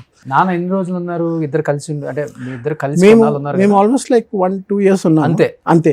దాని తర్వాత ఏమంటారంటే డిఫరెన్సెస్ వచ్చినాయి. లేదు, మా ఇద్దరికి ఎప్పుడు మీ ఇద్దరు లవర్స్ లాగా, మరి ఒంటరిగా వదిలిపెట్టి మా నాన్న నేను ఒక లవర్స్ లాగా, ఒక ఫ్రెండ్స్ లాగా, జిగిరి జాన్స్ లా ఉంటాం. ఏది పడితే అది మాట్లాడతాం, నవ్వుకుంటాం. మా నాన్న ప్రపంచంలో మీరు ఎక్కడ చూసినా నవ్వడం అనేది కనిపించదు. నేను ఒక్కనే ఆయన పగ పడేలాగా నవ్విస్తాను. నేను నాకు మంచి సెన్స్ ఆఫ్ హ్యూమర్. రే ఆపరా ఆపరా ఆపరా అంటారు, పర్వాలేదు నవ్వండి అన్న మంచిదే అంటాను నేను. So we are thick best friends. So అక్కడ ఏమైపోతుందంటే వీడు దుబాయ్కి వెళ్ళిపోయాడని ఒక కోపం, మళ్ళీ వచ్చిన తర్వాత వీడికి వాళ్ళ వైఫ్కిను నా వైఫ్కి ఇద్దరు అత్త కోడలు ఏమో నాకు తెలియదు, వీడేమో సెపరేట్ ఉంటానంటున్నాడు అని. అది సో ఎక్కడో దగ్గర he feels very bad, he's miss me a lot. నేను దుబాయ్కి వెళ్ళినప్పుడు 1 year 1.5 year నాతో మాట్లాడాను. ఓకే సార్, ఇప్పుడు మీరు చెప్పిందంతా బాగుందండి. భార్య చనిపోయిన తర్వాత కడుపును పుట్టిన 3 పిల్లల్ని కాదని ఏ తండ్రి అయినా పని మనిషి పేరు మీద ప్రాపర్టీస్ మొత్తం రాసేసి ఉరేసుకొని చనిపోవాల్సిన పరిస్థితి ఎందుకు వచ్చిందంటే ఒక్కదానికి సమాధానం చెప్పండి. మీనాక్షి అనే అమ్మాయి మాకు 2003-2004 అని ఇఫ్ ఐమ్ నాట్ రాంగ్. మా అమ్మ పడిపోయినప్పుడు మా ఇంట్లో పనోళ్ళు వచ్చి వెళ్ళారు. అప్పుడు లక్ష్మి అని ఒక ఆవిడ వచ్చింది. తను ఆల్మోస్ట్ 6 years ఉంది. నేను అదే లెక్క పెడుతున్నా, 2007-2006 నుండి 2002-2003 వరకు ఉంది. వెళ్ళిపోయిన తర్వాత ఆ టైంలో తను వచ్చింది మీనాక్షి. చాలా మంది వచ్చేది, తర్వాత మీనాక్షి వచ్చింది. అప్పుడు మా అమ్మని చూసుకునేది తను బాగా చూసుకుంటుంది. రాత్రిపూట లేపిన 1 గంట నేను లేస్తాను, టక్మని రే అని పిలిస్తే నేను లేస్తాను. లేచినప్పుడు తను మీనాక్షి చూడంటే నేను చూస్తా తను కరెక్ట్ చూస్తుందా లేదా, నీళ్లు కావాలా, యూరినా, అదే. అలా మాతో పాటు 6 years ఉంది. అమ్మతోటి నాన్నతోటి 6 years మాతో పాటు ఉండేది. ఉండిన తర్వాత నేను ఎప్పుడైతే బయటకు వెళ్ళిపోయానో ఇంకా అమ్మ చనిపోయిన తర్వాత వరకు ఉంది తను. తర్వాత ఏంటంటే నానేమో లేదురా నేను షూటింగ్స్కి వెళ్తాను, నేను టెన్నిస్కి వెళ్తాను, డైరెక్షన్ అది ఇది, నాకు కొంచెం ప్రైవసీ కావాలరా అని ఆ రోజు మాట అన్నాడు. మనకు తెలిసినంత ఇన్ఫర్మేషన్ వరకు ఏంటంటే maybe he wanted to help her to settle down in life. తను కూడా ఏదో ఒక ఇల్లు కావాలని ఏదో అడిగిందని విన్నాము, బట్ మాకైతే ఏం చెప్పలేదు. బట్ ఏ రోజైతే ఆ డెసిషన్ తీసుకున్నారో ఆ అక్క పిలిస్తే పనమ్మాయి కావాలని అంటే తను అప్పుడు పంపిస్తే తను వెళ్ళింది. ఒక 1/2 hour 45 minutes he took the decision. Bond papers బ్యాంక్లో ఉన్నాయి, డబ్బులు ఉంది. Meenakshi do not disturb Meenakshi అని ఏదో రాశారు అక్కడ గోడ మీద. దేవుడిది ఇది ఉంటుంది అక్కడ, దానిపైన రాశారు డు నాట్ డిస్టర్బ్ మీనాక్షి అని చెప్పి ఏదో రాశారు. అంటే మీరు అంతకుముందు ఆమె కొట్టారనేది ఉంది. ఎందుకు కొడితే ఆవిడ కాళ్ళ పైన పడి దండం పెట్టాను నేను. మా అమ్మని ఎంత బాగా చూసుకున్నందుకు, మా నాన్న ఎంత బాగా చూసుకున్నందుకు. ఆవిడకి ఏదో డబ్బులు ఇవ్వాలంటే ఆ డబ్బులు ఇచ్చి ఆవిడ ఇంటి దగ్గర దింపి కాళ్ళ మీద పడి నేను దండం పెట్టాను. నీ రుణం నేను తీర్చుకోలేను, కొడుకుగా నేను ఎంత చేసుకోవాలనుకున్నానో నా ప్లేస్లో నువ్వు చేసావు, ఐఎమ్ వెరీ వెరీ థ్యాంక్ఫుల్ అని చెప్పి అది రాసేసి వంటగదిలో వంటగదిలో ఆయన ఎందుకు వంటగది అంటే అక్కడ మంచి స్పేస్, ఆయన మంచి టాల్ కదా, హైట్ కదా, కాబట్టి అక్కడ స్టూల్ వేసుకొని అవన్నీ రాసి పెట్టేసి బాగా ఒక ఇదిలా యూలా ఉంటుంది కదా మన అయంది, దానికి తాడేసుకొని చక్కగా ప్లాన్ చేసుకొని ఊడేసుకున్నారు. That is what happened. దాని తర్వాత ఇప్పుడు సింగిల్ గా ఉంటారు కదా, 1 day అయిందా ఆయన చూడటానికి? 1 day అయిందా హ్యాంగ్ చేసుకొని లోపల చనిపోయి ఉన్నారు? ఆయన ఇదే పరమ వెళ్ళింది కదా మా అక్కింటికి. వెళ్ళిన 1/2 hour 45 minutes వచ్చి తలుపు కొడితే లేదు, తలుపు తీయడం లేదు. ఏమైందంటే మళ్ళీ మా అక్కని వెళ్ళి పిలుచుకొని వస్తే ఎంత కొట్టినా పక్కింటి వాళ్ళు మా అక్క అందరూ వచ్చారు. పక్కనే ఉంటుంది మా అక్క కూడా. వచ్చి తలుపు కొట్టి అన్ని బద్దలు కొట్టి చూస్తేనేమో అదే 1/2 hour 45 minutes 1 hour మ్యాక్సిమం లోపల వచ్చి చూసి మళ్ళీ దాని తర్వాత చూస్తేనేమో ప్రెస్లో వాళ్ళ కొడుకు వల్ల ఆయన చనిపోయాడు, వాళ్ళ కొడుకే చంపేశాడు, కూతుర్లు చంపేశారు, ఎవరిని పట్టించుకోలేదు, రోడ్డు పైన వదిలేస్తారు, డబ్బు లేకుండా అడుక్కొని తిన్నారు, తాగుబోతు అయిపోయాడు, పనమ్మాయిని ఉంచుకున్నారు. అయ్యో ఎన్నో ఉంటాయి కదా, అవి మనం చదువుకున్న వాళ్ళం కాబట్టి we know about how people talk. Last year కూడా ఒక దీని గురించి ఒక ఆయన పోలీస్ ఆయన దగ్గరికి వెళ్ళి నా ల్యాండ్ డిస్ప్యూట్ అని మాట్లాడుతుంటే ఆయన అంటున్నాడు, రంగనాథ్ గారి కొడుకండి, వాళ్ళ నాన్నని సరిగ్గా చూసుకోకుండా తనే చంపేసుకున్నాడు, ఏదో చేశాడు అన్నట్టు అలా చులకన మాట్లాడారు sir. But okay, we have to face it కదా. ఆయన ఆ రోజున లేదన్నా అవంతా కుదరదు, మీరు నాతోటే ఉండండి అని ఉంటే ఇట్ వాజ్ డిఫరెంట్గా ఉండేది. బట్ అంటే మేము అదే చెప్తున్నాం కదా, మా కానీ నాన్న ఇండస్ట్రీలో ఉన్న ఆర్టిస్టులు మొత్తం కూడా ఇదే అనుకుంటున్నారు, పక్క పిల్లలు చూడకే చనిపోయాడు ఆయన. ఆవిడ శివపార్వతి అని ఆవిడ కూడా మా ఇంటికి వచ్చారు, నేను కలిసి కూడా మీ ఇంటర్వ్యూలో కూడా ఆవిడ మాట్లాడారు. ఐ వాజ్ ఎక్స్పెక్టింగ్ ఏమన్నా నాతో మాట్లాడారు, నన్ను కలిశారు, చూశారు. శ్రీహరి గారు వచ్చారు మా ఇంటికి, అంటే మా అమ్మ చనిపోయిన తర్వాత కలిశారు. శరత్ బాబు గారు వచ్చారు. When so many people sauce, మన చిన్నప్పుడు నుండి చిరంజీవి గారు కూడా వచ్చారా? చిరంజీవి గారు మా నాన్న చనిపోయిన తర్వాత ఫిల్మ్ ఛాంబర్కి తీసుకుని రమ్మంటే అప్పుడు వెళ్ళినప్పుడు ఆయన అడిగారు. చిన్నప్పుడు ఇప్పుడు మా అమ్మ చనిపోయిన తర్వాత పలకరించడానికి నాన్నని కలవడానికి వచ్చారు. నేను అప్పుడు ఇంట్లోనే ఉన్నా, ఆయన వస్తున్నారంటే నాకు వణుకు. ఫస్ట్ క్వశ్చన్ ఏం అడుగుతారు, వేరా ఏం చేస్తున్నావు అంటారు. ఆ ప్రేమ అభిమానం ఉంటుంది కదా. చిన్నప్పుడు నన్ను అడిగారు, ఎవరో నీకు ఇష్టమైన హీరో అంటే నేను మా నాన్నని చూస్తున్నా. అప్పుడు చూస్తున్నా, నేనేం చెప్పరా రే అన్నారు. మీరే అంకుల్, నాకు చాలా ఇష్టం అంకుల్ అన్నారు. సో కాంబినేషన్ చాలా బాగుంటుంది. చిరంజీవి గారిది రంగనాథ్ గారి కాంబినేషన్ ఎన్ని సినిమాలు చాలా. కానీ ఎన్నిసార్లు ఏడ్చుంటారు 4 గోళ్ల మధ్య? అది చెప్పుకోలేం కదా మనం, అదే ప్రాబ్లం. ఇప్పుడు మనం చెప్తే ఏమంటారంటే, ఎందుకంటే అమ్మ చనిపోయింది, నాన్న చనిపోయాడు, కట్టుకున్న భార్య చిన్న ఏజ్ లోనే చనిపోయింది, ఇప్పుడు ఎవరు లేరు నాకు చెప్పుకోవడం. కళ్ళ ముందే ముగ్గురిని కోల్పోయారు కదా. ఇప్పుడు మా అత్తగారు మామగారు కూడా పోయారు 2016లో, 2019లో మా 17లో మా మామగారు పోయారు, 19లో మా అత్తగారు పోయారు. సో నాకంటూ వైఫ్ ఎప్పుడు చనిపోయారు? లాస్ట్ ఇయర్ చనిపోయారు. తను ఎందుకు చనిపోయారు అసలుకి? అది తను చెప్పే కదా, సైకలాజికల్గా psychiatric patient, 8 times 9 times suicide attempt చేసి మా నాన్న వచ్చి చూసి ఏమైందిరా అంటే తెలియదు నాన్న అని చెప్పి, వాళ్ళ సొంత బాబాయ్ ఉన్నారు ప్రసాద్ రావు అని, ఆయన కూడా చిరంజీవి గారికి సైకాట్రిక్ దీనికి కూడా అంటే కౌన్సిలింగ్ కానీ దేనికైనా ఆల్ ఓవర్ వరల్డ్ కూడా ఆయన వెళ్ళేసి వస్తారు. ప్రజారాజ్యం పార్టీ పెట్టినప్పుడు స్ట్రెస్ కూడా ఉండేటప్పుడు చిరంజీవి గారికి కూడా హీ హాస్ డన్. అంటే సూసైడ్ చేసుకోవాలని చేసుకుంటుంటారా ఆమె? వస్తుంది థాట్స్ వస్తుంటాయి. ఆ థాట్స్ ఏంటంటే ప్రతి చిన్న వాటికి బాధపడడం, భయపడడం, బెదిరిపోవడం, ఇంకా అయిపోయింది మన లైఫ్ అయిపోయింది, ఇంకా మనం బ్రతకూడదు అని టాబ్లెట్స్ ఎక్కువ తీసేసుకోవడం, లేకపోతే ఇలాగే చేయడం వల్ల ప్రతిసారి తీసుకుని వెళ్ళడం, హాస్పిటల్లో చేర్చడం, మళ్ళీ తన్ని ఇంకా ఏం చేయలేము అంటే మళ్ళీ suicide attempt 8-9 times. 10th time ఇప్పుడు ఏంటంటే డోస్ కొంచెం ఎక్కువ అయిపోయింది, మళ్ళీ హాస్పిటల్ తీసుకుని వెళ్ళాం. We couldn't save. ఎంత ఏజ్ ఉంటుంది ఆమెకి? తనకు 43-44 అంతే. ఇన్ని కష్టాలు, తండ్రి, తల్లి, భార్య, అత్త, మా ఇంతమంది కోల్పోయి ఒంటరిగా నా కొడుకుతోటి వాళ్ళు నేను బ్రతుకున్నానంటే దానికి మా బాబాయ్ పిన్ని, రే నీకేం కాదు రారా చూసుకుంటా అని, వాళ్ళు 2 ఫ్రెండ్స్ హరీష్ రవి అని చెప్పి, రవి అయితే పాపం రోజు మాట్లాడుతూ ఉంటాడు, అడుగుతా నేను డల్ అయిపోతా, ఏమైందంటే మా ఇంకోవాడు ఏంటంటే నీకేంట్రా ప్రాబ్లం, ఫైనాన్షియల్ ప్రాబ్లమ్, అది అక్కడ నుండి ఇక్కడికి వచ్చేసావు, కొత్త లైఫ్ స్టార్ట్ చేయబోతుంది. సినిమాలు అంటే మీకు తెలుసు కదా, కృష్ణానగర్ కష్టాలు.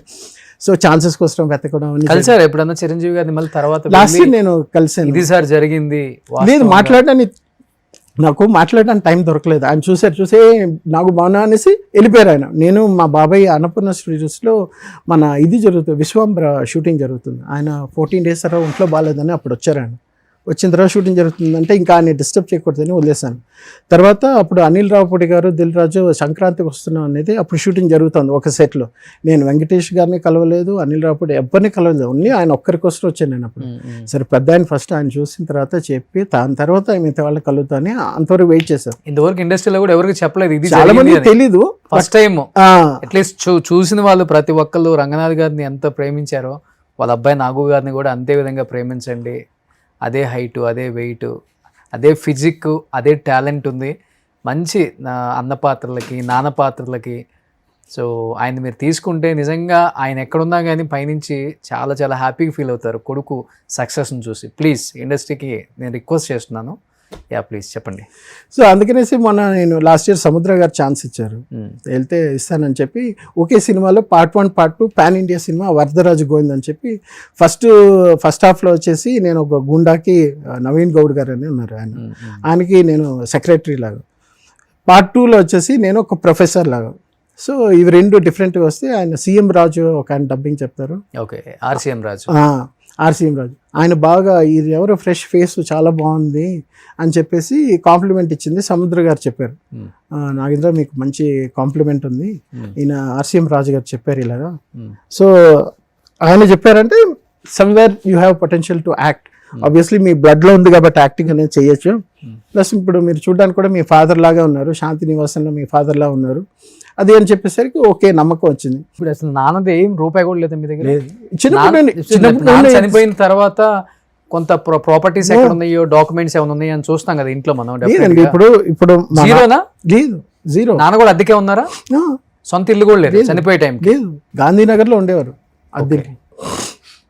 సో అందుకనేసి ఇప్పుడు ఏదైనా చేయాలి, మనం తప్పేం చేయలేదు. నేనైతే కొంచెం కుక్కలు అంటే ఇష్టం అని చెప్పి ఒక 20 lakhs 30 lakhs ఇన్వెస్ట్ చేసి కుక్కలు మళ్ళీ అదే పిచ్చి, ఎవడ పిచ్చి వాళ్ళకని కొన్నారా? కొన్ని ఫారిన్ నుండి తెప్పించి వాటిని షోస్కి తీసుకెళ్ళి మళ్ళీ బ్రీడింగ్ చేసి ఒక పిల్ల 1,50,000 2 లక్షలకు అమ్మిన రోజులు ఉన్నాయి. అదేదో ఫన్ కోసం చేసాం. ఆవిడకి కూడా కుక్కలు అంటే ఇష్టం, తను చూసుకుంటుంది, టైం పాస్ అవుతుంది, తనకు అలాంటి డైవర్షన్ ప్రాబ్లం ఇది ఉండకూడదు అనేసి ఇది పెట్టాం. బట్ ఏంటంటే అవి ఉండి చూసుకోలేక బెంగళూరులో అక్కడ నుండి వచ్చేసాం. ఇది పరిస్థితి. సో ప్రెసెంట్ అయితే హైదరాబాద్ లో ఉంటున్నారు. ఇంకా ప్రెసెంట్ లో ఇక్కడే సినిమా వేట ఆఫర్ లో ఒకటి వచ్చి వరదరాజు గోవిందం అయింది, ఇంకోటి 1986 వంగవీటి రంగా అని చెప్పేసి అందులో చిన్న క్యామియో రోల్. తర్వాత ఈటీవీలో బొమ్మరిల్లు అని ఒక ఎపిసోడ్ వచ్చేసాను, సీరియల్. సో ఇప్పుడు ఏంటంటే మనకి ఇప్పుడు నాకు కొత్త కదా యాక్టింగ్, ఎలా డైలాగ్ డెలివరీ భయం అయితే లేదు, కెమెరా ఫియర్ లేదు, కానీ నాకు సెన్స్ ఆఫ్ హ్యూమర్ చాలా బాగుంది. అది నేను చెప్తే బాగుంటుంది కానీ చూపిస్తే బాగుంటుంది కాబట్టి. నాన్నగారి డైలాగ్స్ ఏమైనా గుర్తున్నాయా మీకు? నాన్నగారి డిక్షన్ చాలా బాగుంటుందండి, చాలా బాగుంది, ఎక్స్ట్రాడినరీ, ఎవ్వరు మ్యాచ్ చేయలేరు. ఆయన వాయిస్ బేస్ కూడా కృష్ణరాజు గారిది ఎలా ఉంటుంది వాయిస్, సో ఈక్వల్గా ఉంటుంది. వాళ్ళిద్దరూ అలా పోటాపోటీగా ఉంటుంది వాళ్ళిద్దరు స్క్రీన్ మీద. ఒకసారి కృష్ణరాజు గారు కంప్లైంట్ చేశారు మా నాన్నకి, ఏంటి రంగా నువ్వు అనుకొని మీ రిలేటివ్స్ ఒక ఆవిడ వచ్చి నా వీపు బాధేసిందిరా అన్నారు. ఏమైందంటే ఒకసారి ప్లాట్ఫామ్లో ట్రైన్ ఎక్కుతుంటే వెనకాల ఒకే హైట్ ఉంటారు ఇద్దరు కదా, శరత్ బాబు గారు ఈయన కృష్ణరాజు గారు, మా నాన్న ఒకే హైట్, మంచి size, personality. So white version వచ్చి ఈయన శరత్ బాబు, డార్క్ వర్షన్ వచ్చి మా నాన్న. ఆ తల అయినా, జబ్బలైనా, బాడీ అయినా ఫుల్ సాలిడ్ పీపుల్ వాళ్ళు. సో ఒకసారి నన్ను కొట్టేసింది రంగా, ఏంటిది మీ రిలేటివ్స్ కొంచెం చెప్పు కొట్టదని. రంగా అని చెప్పి వీపీ దాని మీద కొట్టిందంట ఆవిడ. ఎవర్రా మనల్ని కొట్టేవాళ్ళని చూస్తే, రంగా నువ్వు కాదా, మీరెవరండి అంటే నేను కృష్ణరాజు అన్నారంట. సారీ అండి మా రంగనాథ్ అనుకున్నాం మేము అని సారీ చెప్పారు వాళ్ళు. ఓకే, నాన్నది ఏదైనా డైలాగ్స్ గుర్తున్నాయండి మీకు? లేదండి. ఇప్పుడు మా నాన్న ప్రాక్టీస్ చేయటము, ఇప్పుడు మా నాన్నది నేను చెప్పకూడదు ఎందుకంటే ఆయన వాయిస్ తో విన్న ఆడియన్స్ ఉంది. నేను చెప్పానంటే అది ఏదైనా ఒక 2 lines నాన్నగారిది. లేదు, నాకైతే నేను ఆ జోన్కి వెళ్ళాను. నేను ఆయన జోన్ వేరు, నా జోన్ వేరు. నాదేంటంటే కొంచెం కామెడీ సైడ్, విలన్కి అయినా సరే, కామెడీకి అయినా, ఫాదర్ రోల్, ఈ క్యారెక్టర్ రోల్స్కి అయితే ఐ కెన్ డూ జస్టిఫికేషన్. కానీ నా ప్రైమరీ ఏంటంటే ఆ సెన్స్ ఆఫ్ హ్యూమర్ నాకు చాలా ఎక్కువ ఉంది. అది నేను చెప్పుకోవడం కదా, అవకాశం వస్తే తెలుస్తుంది మీకు, అది పండుతుంది. ఎందుకంటే ఒక సీన్ లో ఒకరు వచ్చినప్పుడు వాడు మాట్లాడుతుంటే ఏం చెప్తే అవతల మనిషికి, ఇప్పుడు ఆడియన్స్ పాయింట్ ఆఫ్ వ్యూలో మనం ఇలా చూస్తాం, చూసేటప్పుడు వాడి బాడీ లాంగ్వేజ్లో అయినా సరే, లేదా వాడు చెప్పే డైలాగ్ డెలివరీలో అయినా సరే, ఇచ్చే గ్యాప్లో అయినా, ఒక పదం చెప్పేటప్పుడు ఒక గ్యాప్ ఇస్తే మనం ఏదో ఊహించుకుంటాం. సో ఇవన్నీ నాకు చాలా బాగుంది ఐడియా. సో కాబట్టి ఏంటంటే వచ్చానంటే I can do that magic of comedy on the screen, లేదా జనరల్ క్యారెక్టర్ రోల్స్ చేయడానికి ఉంటుంది అనేసి దానికి హ్యూమర్ బాగుంటే మన అనిల్ రావిపూడి గారు లాంటి షూర్ డెఫినెట్ ఆయన చేతిలో పెడితే షూర్ డెఫినెట్ సో మంచి వజ్రంలా తయారు చేసుకుంటారు. అది నాకు ఆపర్చునిటీలా ఉంటుంది. ఎందుకంటే నేను ఎందుకు చెప్తున్నానంటే మా ఇంట్లో మా నాన్న అయితే పడిపడి నవ్వేవారు నా సెన్స్ ఆఫ్ హ్యూమర్కి. మా నాన్న దేనికి నవ్వరు, దేవుడి దిగి వచ్చినా, జంధ్యాల గారు వచ్చినా కూడా నవ్వరు, చెప్పండి అని ఇలా కూర్చుంటారు. అలాంటిది మా నాన్నని నవ్వించగలను. ఆయన సినిమాల్లో కూడా అంతేనే, గంభీరంగా నవ్వేదే లేదు ఆయన. అవును, అసలు పోలీస్ డ్రెస్ చేస్తే ఎలా ఉంటారు ఆయన, మెగ్నానిమస్, గంభీరంగా ఉంటారు. చిరంజీవి గారు నాన్నగారి కాంబినేషన్ లో మీకు నచ్చిన సినిమా అంటే? నచ్చిన సినిమా అంటే ఒకటి ఖైదీ, అది ఎవర్ గ్రీన్ ఖైదీ. తర్వాత లవ్ ఇన్ సింగపూర్. అదేంటంటే వాళ్ళిద్దరు బ్రదర్స్ లాగా చాలా బాగుంటుంది, ఇద్దరికి కోపంగా ఉంటుంది, తర్వాత వాళ్ళు తెలుసుకుంటారు బ్రదర్స్ అండ్ లాస్ట్ లో. అవును, బట్ అది లవ్ ఇన్ సింగపూర్ చాలా ఇష్టం నాకు. వెంకటేష్ గారి కాంబినేషన్ లో, వెంకటేష్ గారి కాంబినేషన్ లో నాన్న చెప్పింది ఏంటంటే, ఈ ఒక సినిమా వచ్చింది చూడండి, పవన్ కళ్యాణ్ గారు, వెంకటేష్ గారు, మా నాన్న కూడా జడ్జిగా చేశారు అందులో, గోపాల. అప్పుడు వెంకటేష్ గారు, అప్పుడు ఏంటంటే వెంకటేష్ గారు ఫస్ట్ సినిమాలో మా నాన్న యాక్ట్ చేశారు కదా, కలియుగ పాండవులు అందులో. అప్పుడు హీజ్ అ న్యూ కమర్, ఇప్పుడు నేను ఎలా న్యూ కమరో ఆయన న్యూ కమర్. సో అదే నాన్నతో చెప్పినప్పుడు 2015లో చనిపోకముందు అప్పుడు చెప్పారు, వెంకటేష్ని కలిసాను, వెంకటేష్ అడిగాడు ఇలాగా, ఇప్పుడు నేను యాక్టింగ్ బాగా చేస్తున్నా సార్, డైలాగ్ డెలివరీ ఎలా ఉంది చెప్పండి అంటే, గుడ్ వెరీ గుడ్ అని చెప్పాను. సో ఆయన ఏం మాట్లాడుకున్నారు అలాంటివి కొన్ని మాకు చెప్తా ఉంటారనమాట. సో అలాగా నాగార్జున గారి కాంబినేషన్లో విక్కీ దాదా అని ఒక సినిమా యాక్ట్ చేశాను, అందులో ఆ టైంలో కూడా చెప్పారు నాగేశ్వరరావు గారు, అదే నాగార్జున గారును మా నాన్న అప్పుడు ఆ కాంబినేషన్ సీన్స్ నేను అడిగాను ఎలా నాన్న అక్కినేని నాగేశ్వరరావు గారి కొడుకు ఎలాగా మాకంతా కొత్త కదా అప్పుడు 80s good is a bright fellow he's from America ఇంకా రాణిస్తాడు చూడు మరి ఎలా నాన్న లుక్స్ ఎలా ఉంది అంటే లుక్స్ ఏంట్రా మారుతుంది మేకప్ అనేది పడాలి ఇండస్ట్రీకి వచ్చిన తర్వాత మేకప్ వేసి తీసి యాక్ట్ చేసిన తర్వాత ఆ ట్యూన్ ఇన్ అయిన తర్వాత ఫేస్ మారిపోతుంది ఆటోమేటిక్గా దానికి కొంచెం టైం ఇవ్వాలి అంత లోపల మన వాళ్ళు న్యూస్ పేపర్ వాళ్ళు చింపేస్తారు కదా అన్నారు అలా చింపేశారు అందరినీ సో ఇప్పుడు మీరు అల్లు అర్జున్ గారి గంగోత్రి తీసుకున్నా ఇప్పుడు పుష్ప తీసుకున్నా ట్రాన్స్ఫర్మేషన్ ఇట్ టేక్స్ టైం ఇదంతా ఎందుకు చెప్తున్నానంటే నేను ఇప్పుడు ఇండస్ట్రీలో రావాలి అని నేను సాక్షి శివ దగ్గర మాట్లాడినప్పుడు అన్నీ గీతోపదేశం చేశాను మేము చిన్నప్పటి నుండి ఒకే దగ్గర పెరిగాను నాకు మేకప్ పడిన తర్వాత మెల్లిగా ఫేస్ మారుతుంది టోన్ సెట్ అవుతుంది నువ్వు డైలాగ్స్ వచ్చినవన్నీ మీ నాన్నలా చెప్పేద్దాం ఫస్ట్ సినిమాకి ఆస్కర్ అవార్డు తీసుకున్నా అన్ని పెట్టుకో శివ గారికి రోషన్ ఇంటర్వ్యూకి వెళ్ళన్నారా రోషన్తో ఇంటర్వ్యూ జరిగింది నువ్వు కూడా ఇల్లు అన్నారు అంటే వెళ్తాను కానీ శివ రోషన్ అడిగే ప్రశ్నలు మీకు తెలుసు కదా ఏదో ఐఏఎస్ ఐపీఎస్ కూడా క్లియర్ చేసేస్తారు నాకు అంత కాన్ఫిడెన్స్ ఆయన ఆ దగ్గరికి వెళ్తే ఎక్కడ తిరిగి అవును నాకు కరెక్టే నేను కూడా కొన్ని లూజ్ చెప్పేసాను రా అన్నారు అని తర్వాత అవును శివ బికాస్ శివ గురించి మీకు తెలుసు కదా వెరీ నైస్ పర్సన్ సాక్షి రంగారావు గారు అబ్బాయి సాక్షి రంగారావు మేమంతా ఒకే ఏరియాలో ఉండేవాళ్ళం వలసరవాకమా సాలిగ్రామ్ మేమంతా ఒకే దగ్గర పెరిగి నేను శివ షటిల్ కాక్ ఆడేవాళ్ళు టోర్నమెంట్స్ నైట్ అయితే శివ నేను వెళ్ళి పొట్టి ప్రసాద్ గారు ఫ్యామిలీ కరెక్ట్ ఓకే నేను శివ షటిల్ కాక్ చాలా ఆడేవాళ్ళు చిన్నప్పుడు అలాగే బాగా పరిచయం చెన్నై రారా వచ్చామంటే నేను పరిచయం చేస్తాను అంటే నోనో తెలుగు వచ్చినవనే మన సూపర్ స్టార్ తోపుతాం అని వచ్చాం ఓహో రియాలిటీ ఇలా ఉంటుందా ఎవరు పట్టించుకోరా మనంగా వెళ్ళాలా okay start from the scratch అనుకున్నా సరే అన్ని అనుభవం ఉంది కాబట్టి నాన్న చూసాం బాబాయ్ని చూసాం మా బాబాయ్ వచ్చి 10,000 మా సినిమాలకి డబ్బింగ్ చెప్పారు రవీంద్రనాథ్ గారు మా బాబాయ్ మా నాన్న సెకండ్ బ్రదర్ 10,000 సినిమాలు రజనీకాంత్కి జాకీ చాన్కి వీళ్ళందరికీ డబ్బింగ్ ఎక్కడ మిస్ అయ్యాను నేను డబ్బింగ్ ఆర్టిస్టులు అందరినీ చేశాను రవీంద్ర గారిని ఎక్కడ మిస్ అయ్యాను నేను ఆయన 2009లో చనిపోయారు 2008-2009లో చనిపోయారు ఓకే మా అమ్మ చనిపోయే ముందు చనిపోయారు అన్నమాట ఇప్పుడు అందరు ఫ్యామిలీ సెట్ అయిపోయారు మా బాబాయ్ ఇద్దరు బాబాయ్లు ఉన్నారు ఒక ఆయన జేసీనాథ్ ఒక ఆయన లెక్చరర్గా రిటైర్ అయ్యారు ఓకే ఇంకో బాబాయ్ వచ్చి డాక్టర్ ఎంబీబీఎస్ చేశారు ఆయన వైఫ్ డాక్టర్ ఇద్దరు పిల్లలు డాక్టర్ కెనడాలో ఒకటి యుఎస్లో ఒకటి అనుకుంటా నాన్న అందరినీ బానే చూసుకున్నారు ఫుల్ గా చేయరు కదా కొంచెం హెల్ప్ చేస్తారు అదే ఇనిషియల్ గా ఇనిషియల్ గా ఇప్పుడు మా బాబాయ్ డాక్టర్ బాబాయ్ ఎంబీబీఎస్ చదివే టైంలో ఇంటికి వచ్చి టవల్ కట్టుకుని పడుకునేవాడు ఆయన తినడం పడుకోవడం లేజీగా ఉండేవాడు ఆయనకి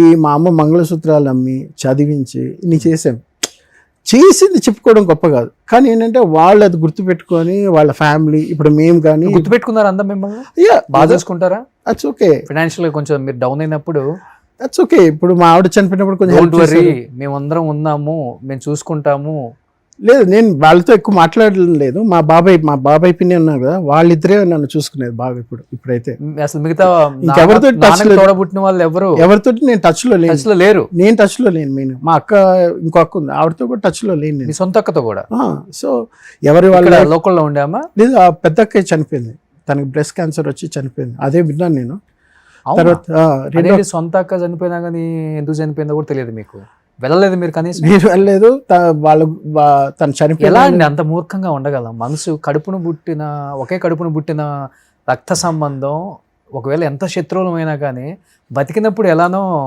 మనం వెళ్ళాం కనీసం చనిపోయినప్పుడన్నా వెళ్ళి చూసి వద్దాం అనుకుంటున్నా ఇప్పుడు మనసు లేదా మనకి ఇప్పుడు ఎలా అయిపోయిందంటే ఒక్కొక్కరి ఫ్యామిలీ ఇప్పుడు నేను చెప్పే కదా మా ఆవిడ సూసైడ్ అటెంప్ట్ చేసుకున్నారు so they never came and saw ఏమైంది నాకు నీ వైఫ్కి ఏమైంది నీకేమైంది ఎలా ఉన్నావు ఎలా వాళ్ళు రాలేదు వాళ్ళు అడగలేదు మనం అడగట్లేదు వాళ్ళు అడగడం లేదు మాట్లాడడం లేదు నేను అడగడం లేదు నేను మాట్లాడడం లేదు సో ఎవరికి వాళ్ళు అలా ఇండిపెండెంట్గా ఉంటున్నాం అంతే దట్ ఈస్ ఆల్ ఇంకొక అక్క ఉన్నారా ఇంకో అక్క ఉన్నారు తను బెంగళూరులో ఉంటుంది ఏమన్నా మాట్లాడతారా మీతో లేదు తను కూడా మాట్లాడడం లేదు నేను ఎవరితో మాట్లాడడం లేదు వాళ్ళు నాతో మాట్లాడడం లేదు so it's been like that ఇప్పుడు మీరు ఒంటరి మీ కొడుకు ఇద్దరే ఇప్పుడు మా పిన్ని బాబాయ్ వాళ్ళిద్దరు ఇంకో ఇద్దరు ఫ్రెండ్స్ అదే మా లైఫ్ నాన్నగారు బ్లెస్సింగ్స్ ఉండాలి మీకు ఇప్పుడు ఇండస్ట్రీ వాళ్ళ బ్లెస్సింగ్స్ కూడా ఉండాలి నిజంగా ఇంత డెప్త్ నాకు తెలియదు రియల్గా నేను చెప్తున్నాను కదా రియల్లీ ఐ డోంట్ నో ఇంత డెప్త్ ఉందని నాకు తెలియదు మీ స్టోరీలో నేను ఏదో చాలా ఫస్ట్లో చెప్పిన స్టోరీ నాన్న ఎట్లా చనిపోయారు ఏంటో అనుకున్నా కానీ ఈవెన్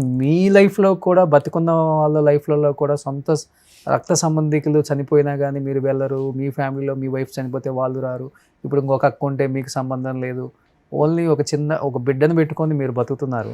అంతే. సో అందుకని ఇప్పుడు ఏంటంటే జీవితంలో మళ్ళీ ఏదో చేయాలి, సాధించాలి, ఆ కొడుకు కోసం బ్రతకాలి. ఏమైనా ఇప్పుడు ఫ్రెండ్స్ హెల్ప్ చేస్తారు, వాళ్ళు ఏమైనా అప్పులు ఉంటే వాళ్ళు అవి తీర్చుకోవాలి. మళ్ళీ struggle has started, but it's coming at a very late age. But ఏదైనా చేసుకొని బయటపడితే బాగుంటుంది. వీ హ్యావ్ టు సీ, అది లైఫ్. గ్రేట్ అండి, నిజం.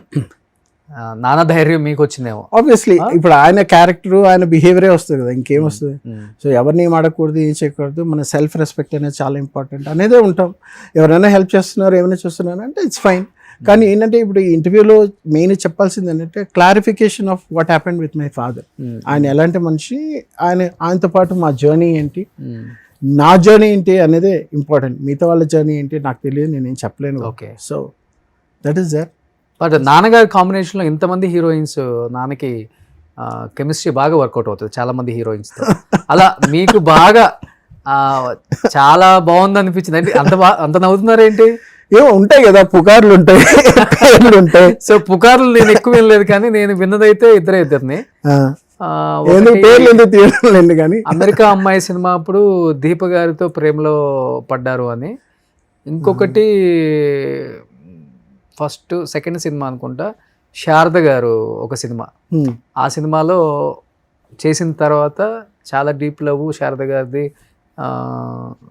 రంగనాథ్ గారిది. పెళ్లి చేసుకునే వరకు వెళ్ళిపోయింది. తర్వాత చలం పరిచయం అయ్యేసరికి ఈయనకి నచ్చక ఆమెతో మాట్లాడటం మానేశారు అని నేను విన్నాను. చాలా మంది చెప్తుంటే విన్నా.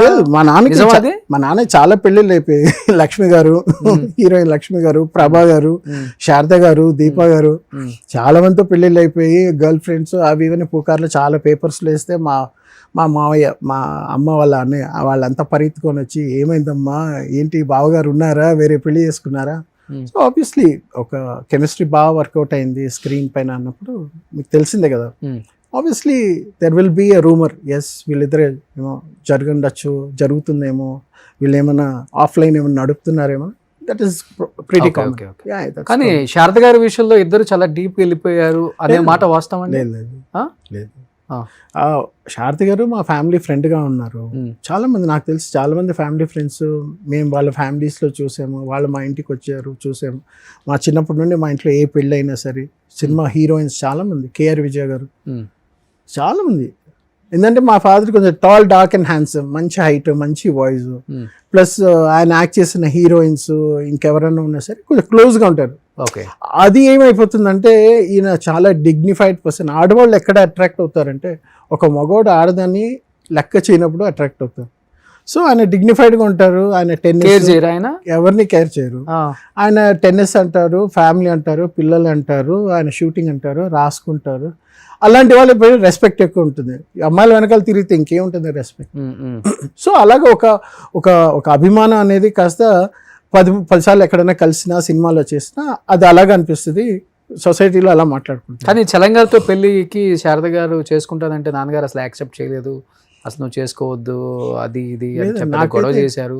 No, I don't think so. అలాంటివి మన ఇద్దరమే కలిసి ఉందాం నాకైతే తెలిసి ఏం లేదు అలాగా. బట్ ఇలాంటి పుకార్లు వచ్చంటే నాకు కొంచెం ఇంట్రెస్టింగ్ ఉంది. నేను విన్నది ఎక్కువ శారద గారు, దీప గారు. మిగతా పేర్లు మీరు చెప్పిన నేను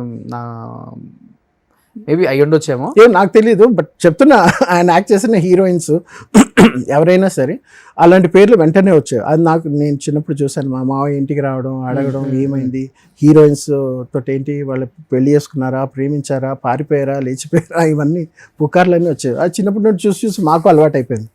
so there is nothing much in it. నేనైతే చూడలేదు, నేనైతే వినలేదు. అంటే మా నాన్న పక్కనే ఉంటాను కదా, మా నాన్న ఎక్కడికైనా వెళ్తున్నారు వస్తే ఒక ఏజ్ తర్వాత తెలిసిపోతుంది కదా. అది కూడా లేనప్పుడు.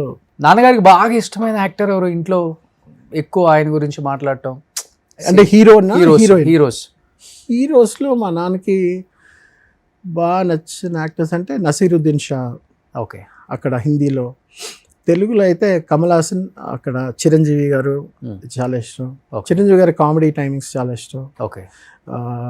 As a friend, as a బ్రదర్గా చాలా ఇష్టం చిరంజీవి గారు. యాక్టర్స్ అంటే ఆయనకి నచ్చిన యాక్టర్స్ అంటే ఎవరు ఉంటారు? ఎన్టీ రామారావు గారు ఉంటారు, నాగేశ్వరరావు గారు ఉంటారు, ఎస్వి రంగారావు గారు ఉంటారు, సావిత్రి గారు ఉంటారు. అది కాకుండా అంటే క్లోజ్ ఫ్రెండ్స్ అంటే ఇప్పుడు మన శరత్ బాబు గారు, గిరిబాబు గారు, శరత్ బాబు గారు చాలా క్లోజ్. సో చలపతిరావు ఏమో లిటిల్ క్లోజ్. నేనైతే బాగా చూస్తుంది శరత్ బాబు గారు. మా ఇంట్లో ప్రతి దానికి వస్తారు నాతో. ఇద్దరు మంచి ఫ్రెండ్స్. వెరీ. వాళ్ళ అమ్మ నాన్న చనిపోయినప్పుడు వచ్చారు ఆయన కూడా. ఆయన వచ్చారు. అమ్మ చనిపోయినప్పుడు వచ్చారు. నాన్న చనిపోయినప్పుడు రాలేదు అనుకుంటా. ఐ వాజ్ నాట్ వెల్ అనుకుంటా. ఓకే. ఇక్కడ ఫిల్మ్ చేంబర్ ఇక్కడ తీసుకొని వెళ్ళినప్పుడు ఈయన శివాజీ రాజా వాళ్ళంతా అప్పుడు వచ్చారు.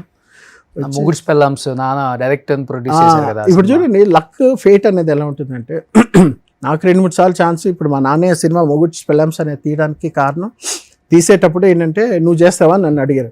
నేను చేయను అన్న. దాని తర్వాత ఈ సినిమాలో హీరోని ఎవరు పెట్టాలి నన్ను అడిగారు. పడితే నేను రికమెండ్ చేసిన పేరు శివాజీరాజు. మీకు అర్థమవుతుందా? నేను చెప్తే రికమెండ్ చేస్తే పేరు వచ్చింది శివాజీరాజు. ఆయన పెట్టారు. సార్ టైటిల్ ఏం పెడతాను అంటే మొగుడ్స్ ఫిల్మ్స్ అనే టీవీ సీరియల్ వస్తుంది, ఇదేదో కొత్తగా ఉందన్నా పెట్టండి నేను. ఇది ఏంటి సినిమా ఏంటంటే మిస్సమ్మా టైప్లో తీశారు నాన్న. ఓకే. మిస్సమ్మా సినిమాని దీనికి కొత్తగా మొగుడ్స్ ఫిల్మ్స్ అని తీశారు. భూమిక ఏదో వచ్చింది అదేనా?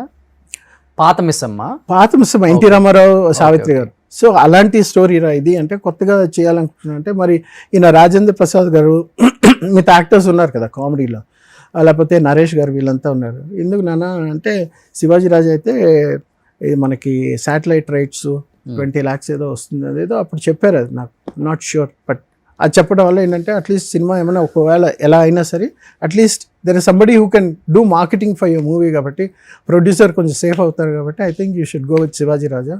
ఆయన కొత్త అయినా ఆయనకు కూడా లైఫ్లో కొత్త బ్రేక్ వస్తుంది. ప్లస్ ఎలాగో ఆయన మా TV if I'm not wrong మా టీవీ రైట్స్ ఏదో శాటిలైట్ రైట్స్ నాకైతే కరెక్టే తెలియదు 20 lakhs అయితే వస్తుంది. 50 lakhs ఎంత పెట్టి సినిమా తీద్దాం అనుకుంటున్నాం బడ్జెట్ అది అని చెప్పినప్పుడు. నానే ప్రొడ్యూసర్ కదా? నాన్న కాదు, వేరే ప్రొడ్యూసర్ ఏదో అన్నారు. లేదు ప్రొడ్యూసర్ కాదు, డైరెక్టరీ. మరి డబ్బులు పెట్టారో ఏమో కానీ ఆయన ప్రొడ్యూసర్ ఎవరైతే ఉన్నారో ఆయన వచ్చేసి మన ఈ బాడీ గార్డ్స్ వాళ్ళంతా ఇస్తారు చూడండి, చాలా కంపెనీస్కి బాడీ గార్డ్స్ లేకపోతే సెక్యూరిటీ ఫోర్సెస్ ఇస్తారు. ఆ దానికి ఆ సంస్థకి ఆయన ఒక పెద్ద CEO. ఓకే. ఆయన ప్రొడ్యూస్ చేస్తారంటే అప్పుడు నాన్న కూర్చొని చేశారు. నన్ను ఎన్నోసార్లు అడిగారు నువ్వు చేయరా. నేను దాని ముందు వరకు కృష్ణవంశీ గారు వెనకాల పడ్డా. నీకు ఎవరు ఇష్టం చెప్పారంటే సార్ కృష్ణవంశీ గారు నాన్న అంటే సార్ నేను కృష్ణవంశీతో మాట్లాడేసి నీకు నంబర్ ఇస్తానని చెప్పి నాకు ఇచ్చారు.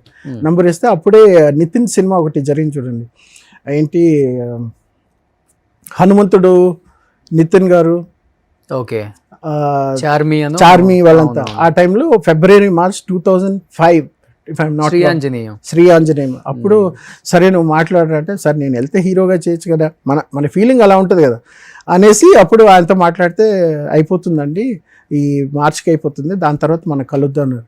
ఏనన్నా నేను కాల్ చేస్తే కృష్ణవంశీ గారు అంటే ఈ సెట్ ఈ ask me to come and meet in March అంటే రే అలా కాదురా వాళ్ళంతా పెద్దవాళ్ళు రా మనం అనుకున్నట్టు కాదు, నువ్వు అనుకున్నట్టు కాదురా వాళ్ళంతా పెద్దవాళ్ళు. You have to go.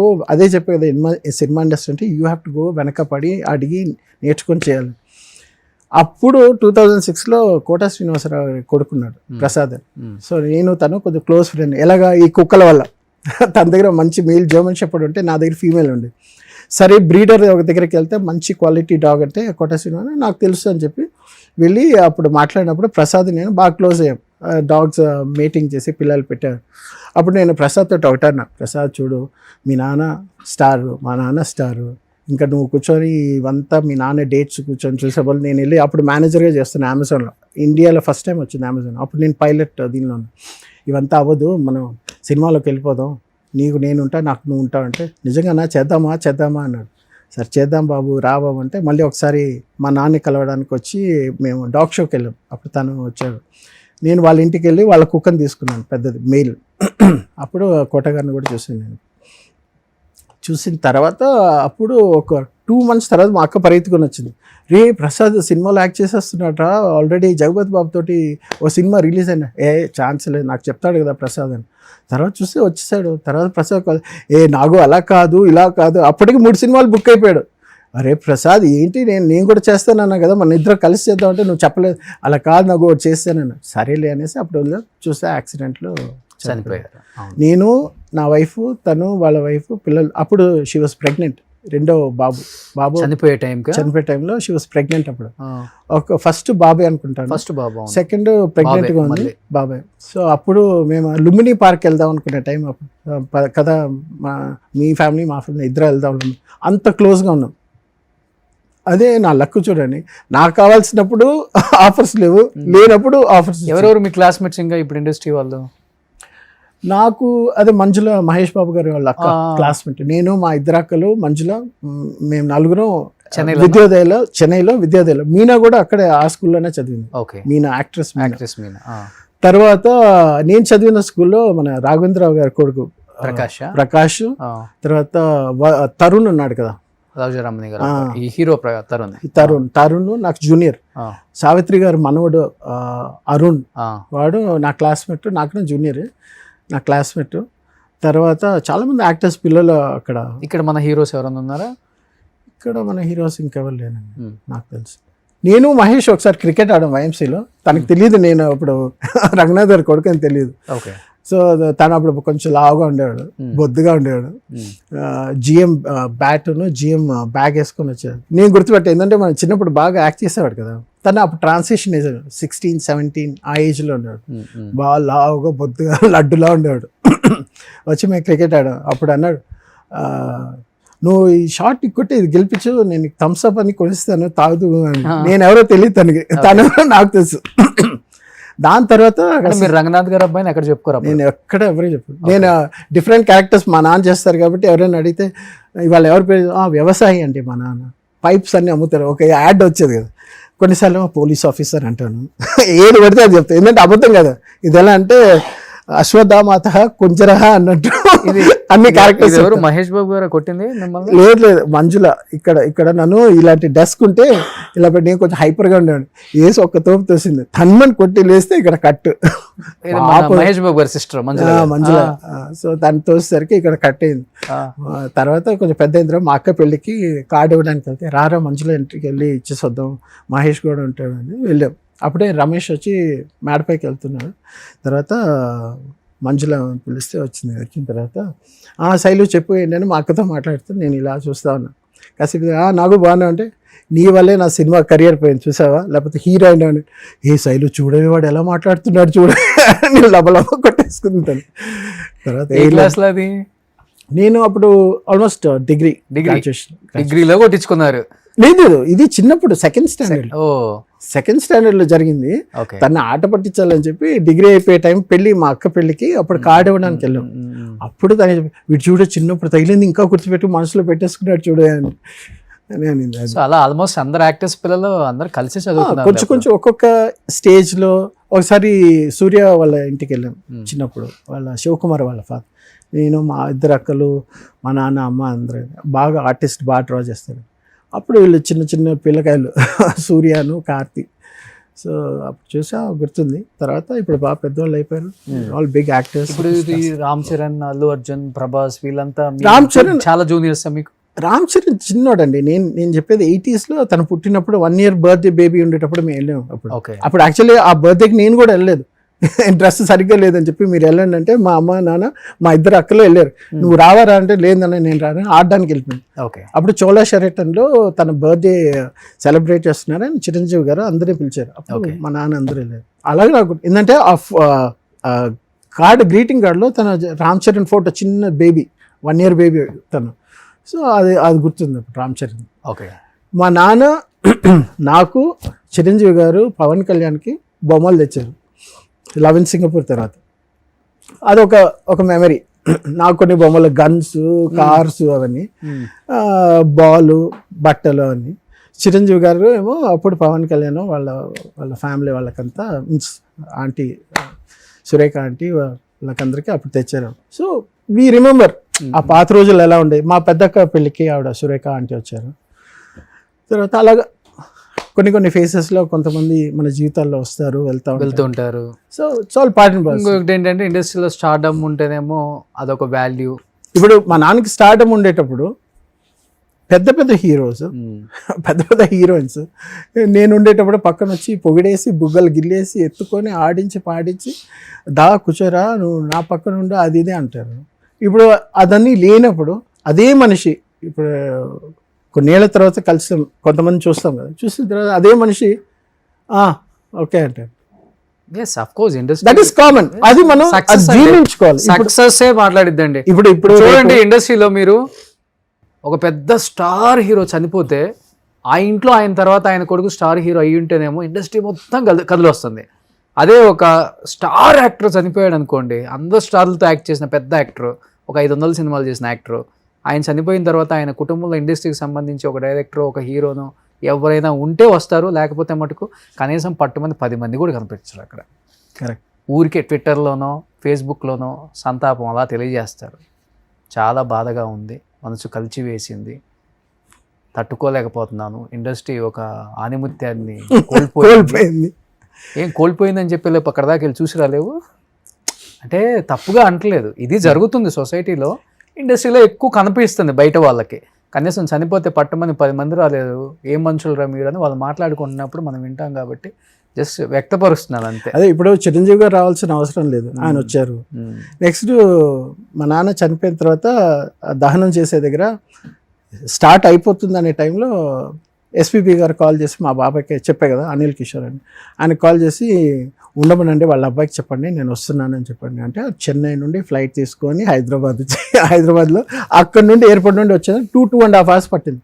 కానీ ఆయన రావాల్సిన అవసరం లేదు. కొంతమంది ఉంటారు. ఆయన వచ్చారు, వచ్చిన తర్వాత 2 చేతులు తీసి దండం పెట్టి, చాలా థ్యాంక్స్ అమ్మా నా కోసం ఆపెట్టామని మా నాన్న కాళ్ళకి దండం పెట్టి. ఇప్పుడేమో ఒక స్టార్ హీరో సినిమా బాగా హిట్ అయితే ఇంకొక స్టార్ హీరో తట్టుకోలేని పరిస్థితులలో ఆ స్టార్ హీరోని ఎట్లా అనగదొక్కాలి, ఎట్లా ట్రోల్స్ చేయించాలి మా వాళ్ళ ఫ్యాన్స్తో అనేది ఇప్పుడు ఇదొక ట్రెండ్, కొత్త ట్రెండ్. సో నడుస్తూనే ఉంటుందండి ఇండస్ట్రీ అంటే. Common, it's quite common. Pan India pan వాళ్ళు వచ్చిన తర్వాత నేను నాకన్నా గొప్పోళ్ళు లేడు అనేది ఇంకా ఎక్కువైపోయింది హీరోస్ లో. సో ఎనీహౌ ఇంత కాంపిటీషన్ ఈ ఫీల్డ్ లో మీకు మంచి అవకాశాలు రావాలని ఎన్నో విషాద గాథలు చాలా మంది కుటుంబాలలో జరుగుతుంటాయి. బట్ మీకు వచ్చిన బాధ, ఇంత పెద్ద బాధని మేబీ మీ నాన్నగారిని ఇష్టపడే వాళ్ళకి కూడా చాలామంది తెలిసి ఉండదు కాబట్టి ఒక ఇంటర్వ్యూ ద్వారా మీరు తెలియజేయాలనుకున్నారు, తెలియచేశారు. ఇండస్ట్రీ అంతా చూస్తుంది, ప్రజలు చూస్తారు, మీ నాన్నగారిని అభిమానించే ప్రజలు చూస్తారు, ఫ్యాన్స్ చూస్తారు, డైరెక్టర్స్ ప్రొడ్యూసర్స్ కూడా చూస్తారు, హీరోస్ కూడా చూస్తారు. చూసి పాజిటివ్గా ఫీల్ అయ్యి మిమ్మల్ని పిలిచి మంచి అవకాశాలు అయితే ఇస్తారని నేను మనస్ఫూర్తిగా నమ్ముతున్నాను. సో హ్యాపీగా ఉండండి, బాబుని బాగా చూసుకోండి, కుదిరితే మంచి అమ్మాయిని మీ లైఫ్ లోకి తీసుకొచ్చుకోండి. వద్దండి, మీకు తోడుగా ఉండేలా చూసుకోండి. నాకు ఉండేది ఒకే ఒక బాధ్యత, మా అబ్బాయి ఒకడే.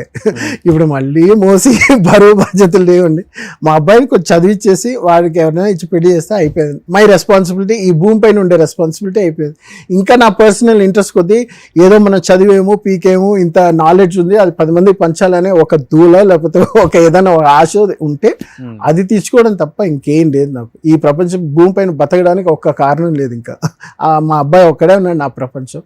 అది మా ఫ్రెండ్స్ హెల్ప్ చేశారు. వాళ్ళకి ఆర్థికంగా ఓకేనండి, ఓకే నడుస్తుంది. ఆర్థిక ఇబ్బంది అని మాట్లాడడం స్టార్ట్ చేస్తే అది మహాసముద్రం, దేనికి ఆగదు అది. బట్ ఏది ఉన్నా వెళ్తా ఉండాలి. You should go with the flow. ఇది ఉంది ఇది లేదని ఒకసారి కంప్లైనింగ్ మోడ్కి వెళ్తే ప్రతిదీ కంప్లైనింగ్ అయిపోతుంది. ఉన్నా లేకపోయినా ఎలా బతుకుతున్నావు, ఏదో హెల్ప్ ఇస్తున్నా, పని చేసుకోవాలి, బతకాలి, అంతే. అదే మోటివ్తో. సో ఎనీహౌ అది దేవుడు మీకు నిజంగా ఎక్కువ ధైర్యాన్ని ఇవ్వాలని మనస్ఫూర్తిగా కోరుకుంటున్నానండి. So thank you so much Nagi గారు. సారీ, అందరూ ఏమని పిలుస్తారు? నాగి అని పిలుస్తారు. చెన్నైలో అందరూ ఫ్రెండ్స్ అందరూ నాగి అని పిలుస్తారు. ఇక్కడైతే కొంతమంది నా పేరు నాగేంద్ర కుమార్. నేను సినిమాలో వైభవ్ రంగనాథ్ అని పెట్టుకున్నా. సో ఆ రంగనాథ్ పెట్టుకుంటే మా నాన్న పేరు మళ్ళీ గుర్తు చేసుకున్నట్టు ఉంటుంది. ఆయన సినిమాలు పాటలు ఇంటర్వ్యూస్ చేస్తే అక్కడ ఎక్కడో ఒక దగ్గర మా నాన్న ఫోటో వస్తుంది, చూసిన తర్వాత కొంచెం బాగుంటుంది. నెక్స్ట్ ఇప్పుడు 2-3 కూడా అడిగారు మా అబ్బాయిని, మీ అబ్బాయిని లాంచ్ నన్ను చేయమంటారంటే ఐ ఫెల్ట్ వెరీ హ్యాపీ. ఎందుకంటే మనోడు అంటే ఒక మంచి లాంచింగ్ ప్యాడ్ ఉంటుంది కదా. సో ఇది పర్వాలేదు, నాకు నా ఆఫర్స్ వాడికే వస్తున్నాయి. సో నాగేంద్ర కుమార్ అలియాస్ వైభవ్ రంగనాథ్ గారు. So wish you good luck అండి. థ్యాంక్స్ అండి, థ్యాంక్ యూ సో మచ్. మంచి సినిమాలు చేయాలి. సో డెఫినెట్ గా మిమ్మల్ని మంచి సినిమాల్లో చూస్తామని నేను నమ్ముతున్నాను. నాన్నగారు చేసిన ప్రతి స్టార్ హీరో ఇప్పటికీ స్టార్ లాగే ఉన్నారు కాబట్టి ఆ స్టార్లతో కూడా మీరు వర్క్ చేయాలి. థ్యాంక్స్ అండి, థ్యాంక్ యూ అండి. Thank you so much. Suman టీవీలో మీ పర్సనల్ అండ్ బిజినెస్ ప్రమోషన్స్ కోసం కింది నెంబర్కి కాంటాక్ట్ చేయండి.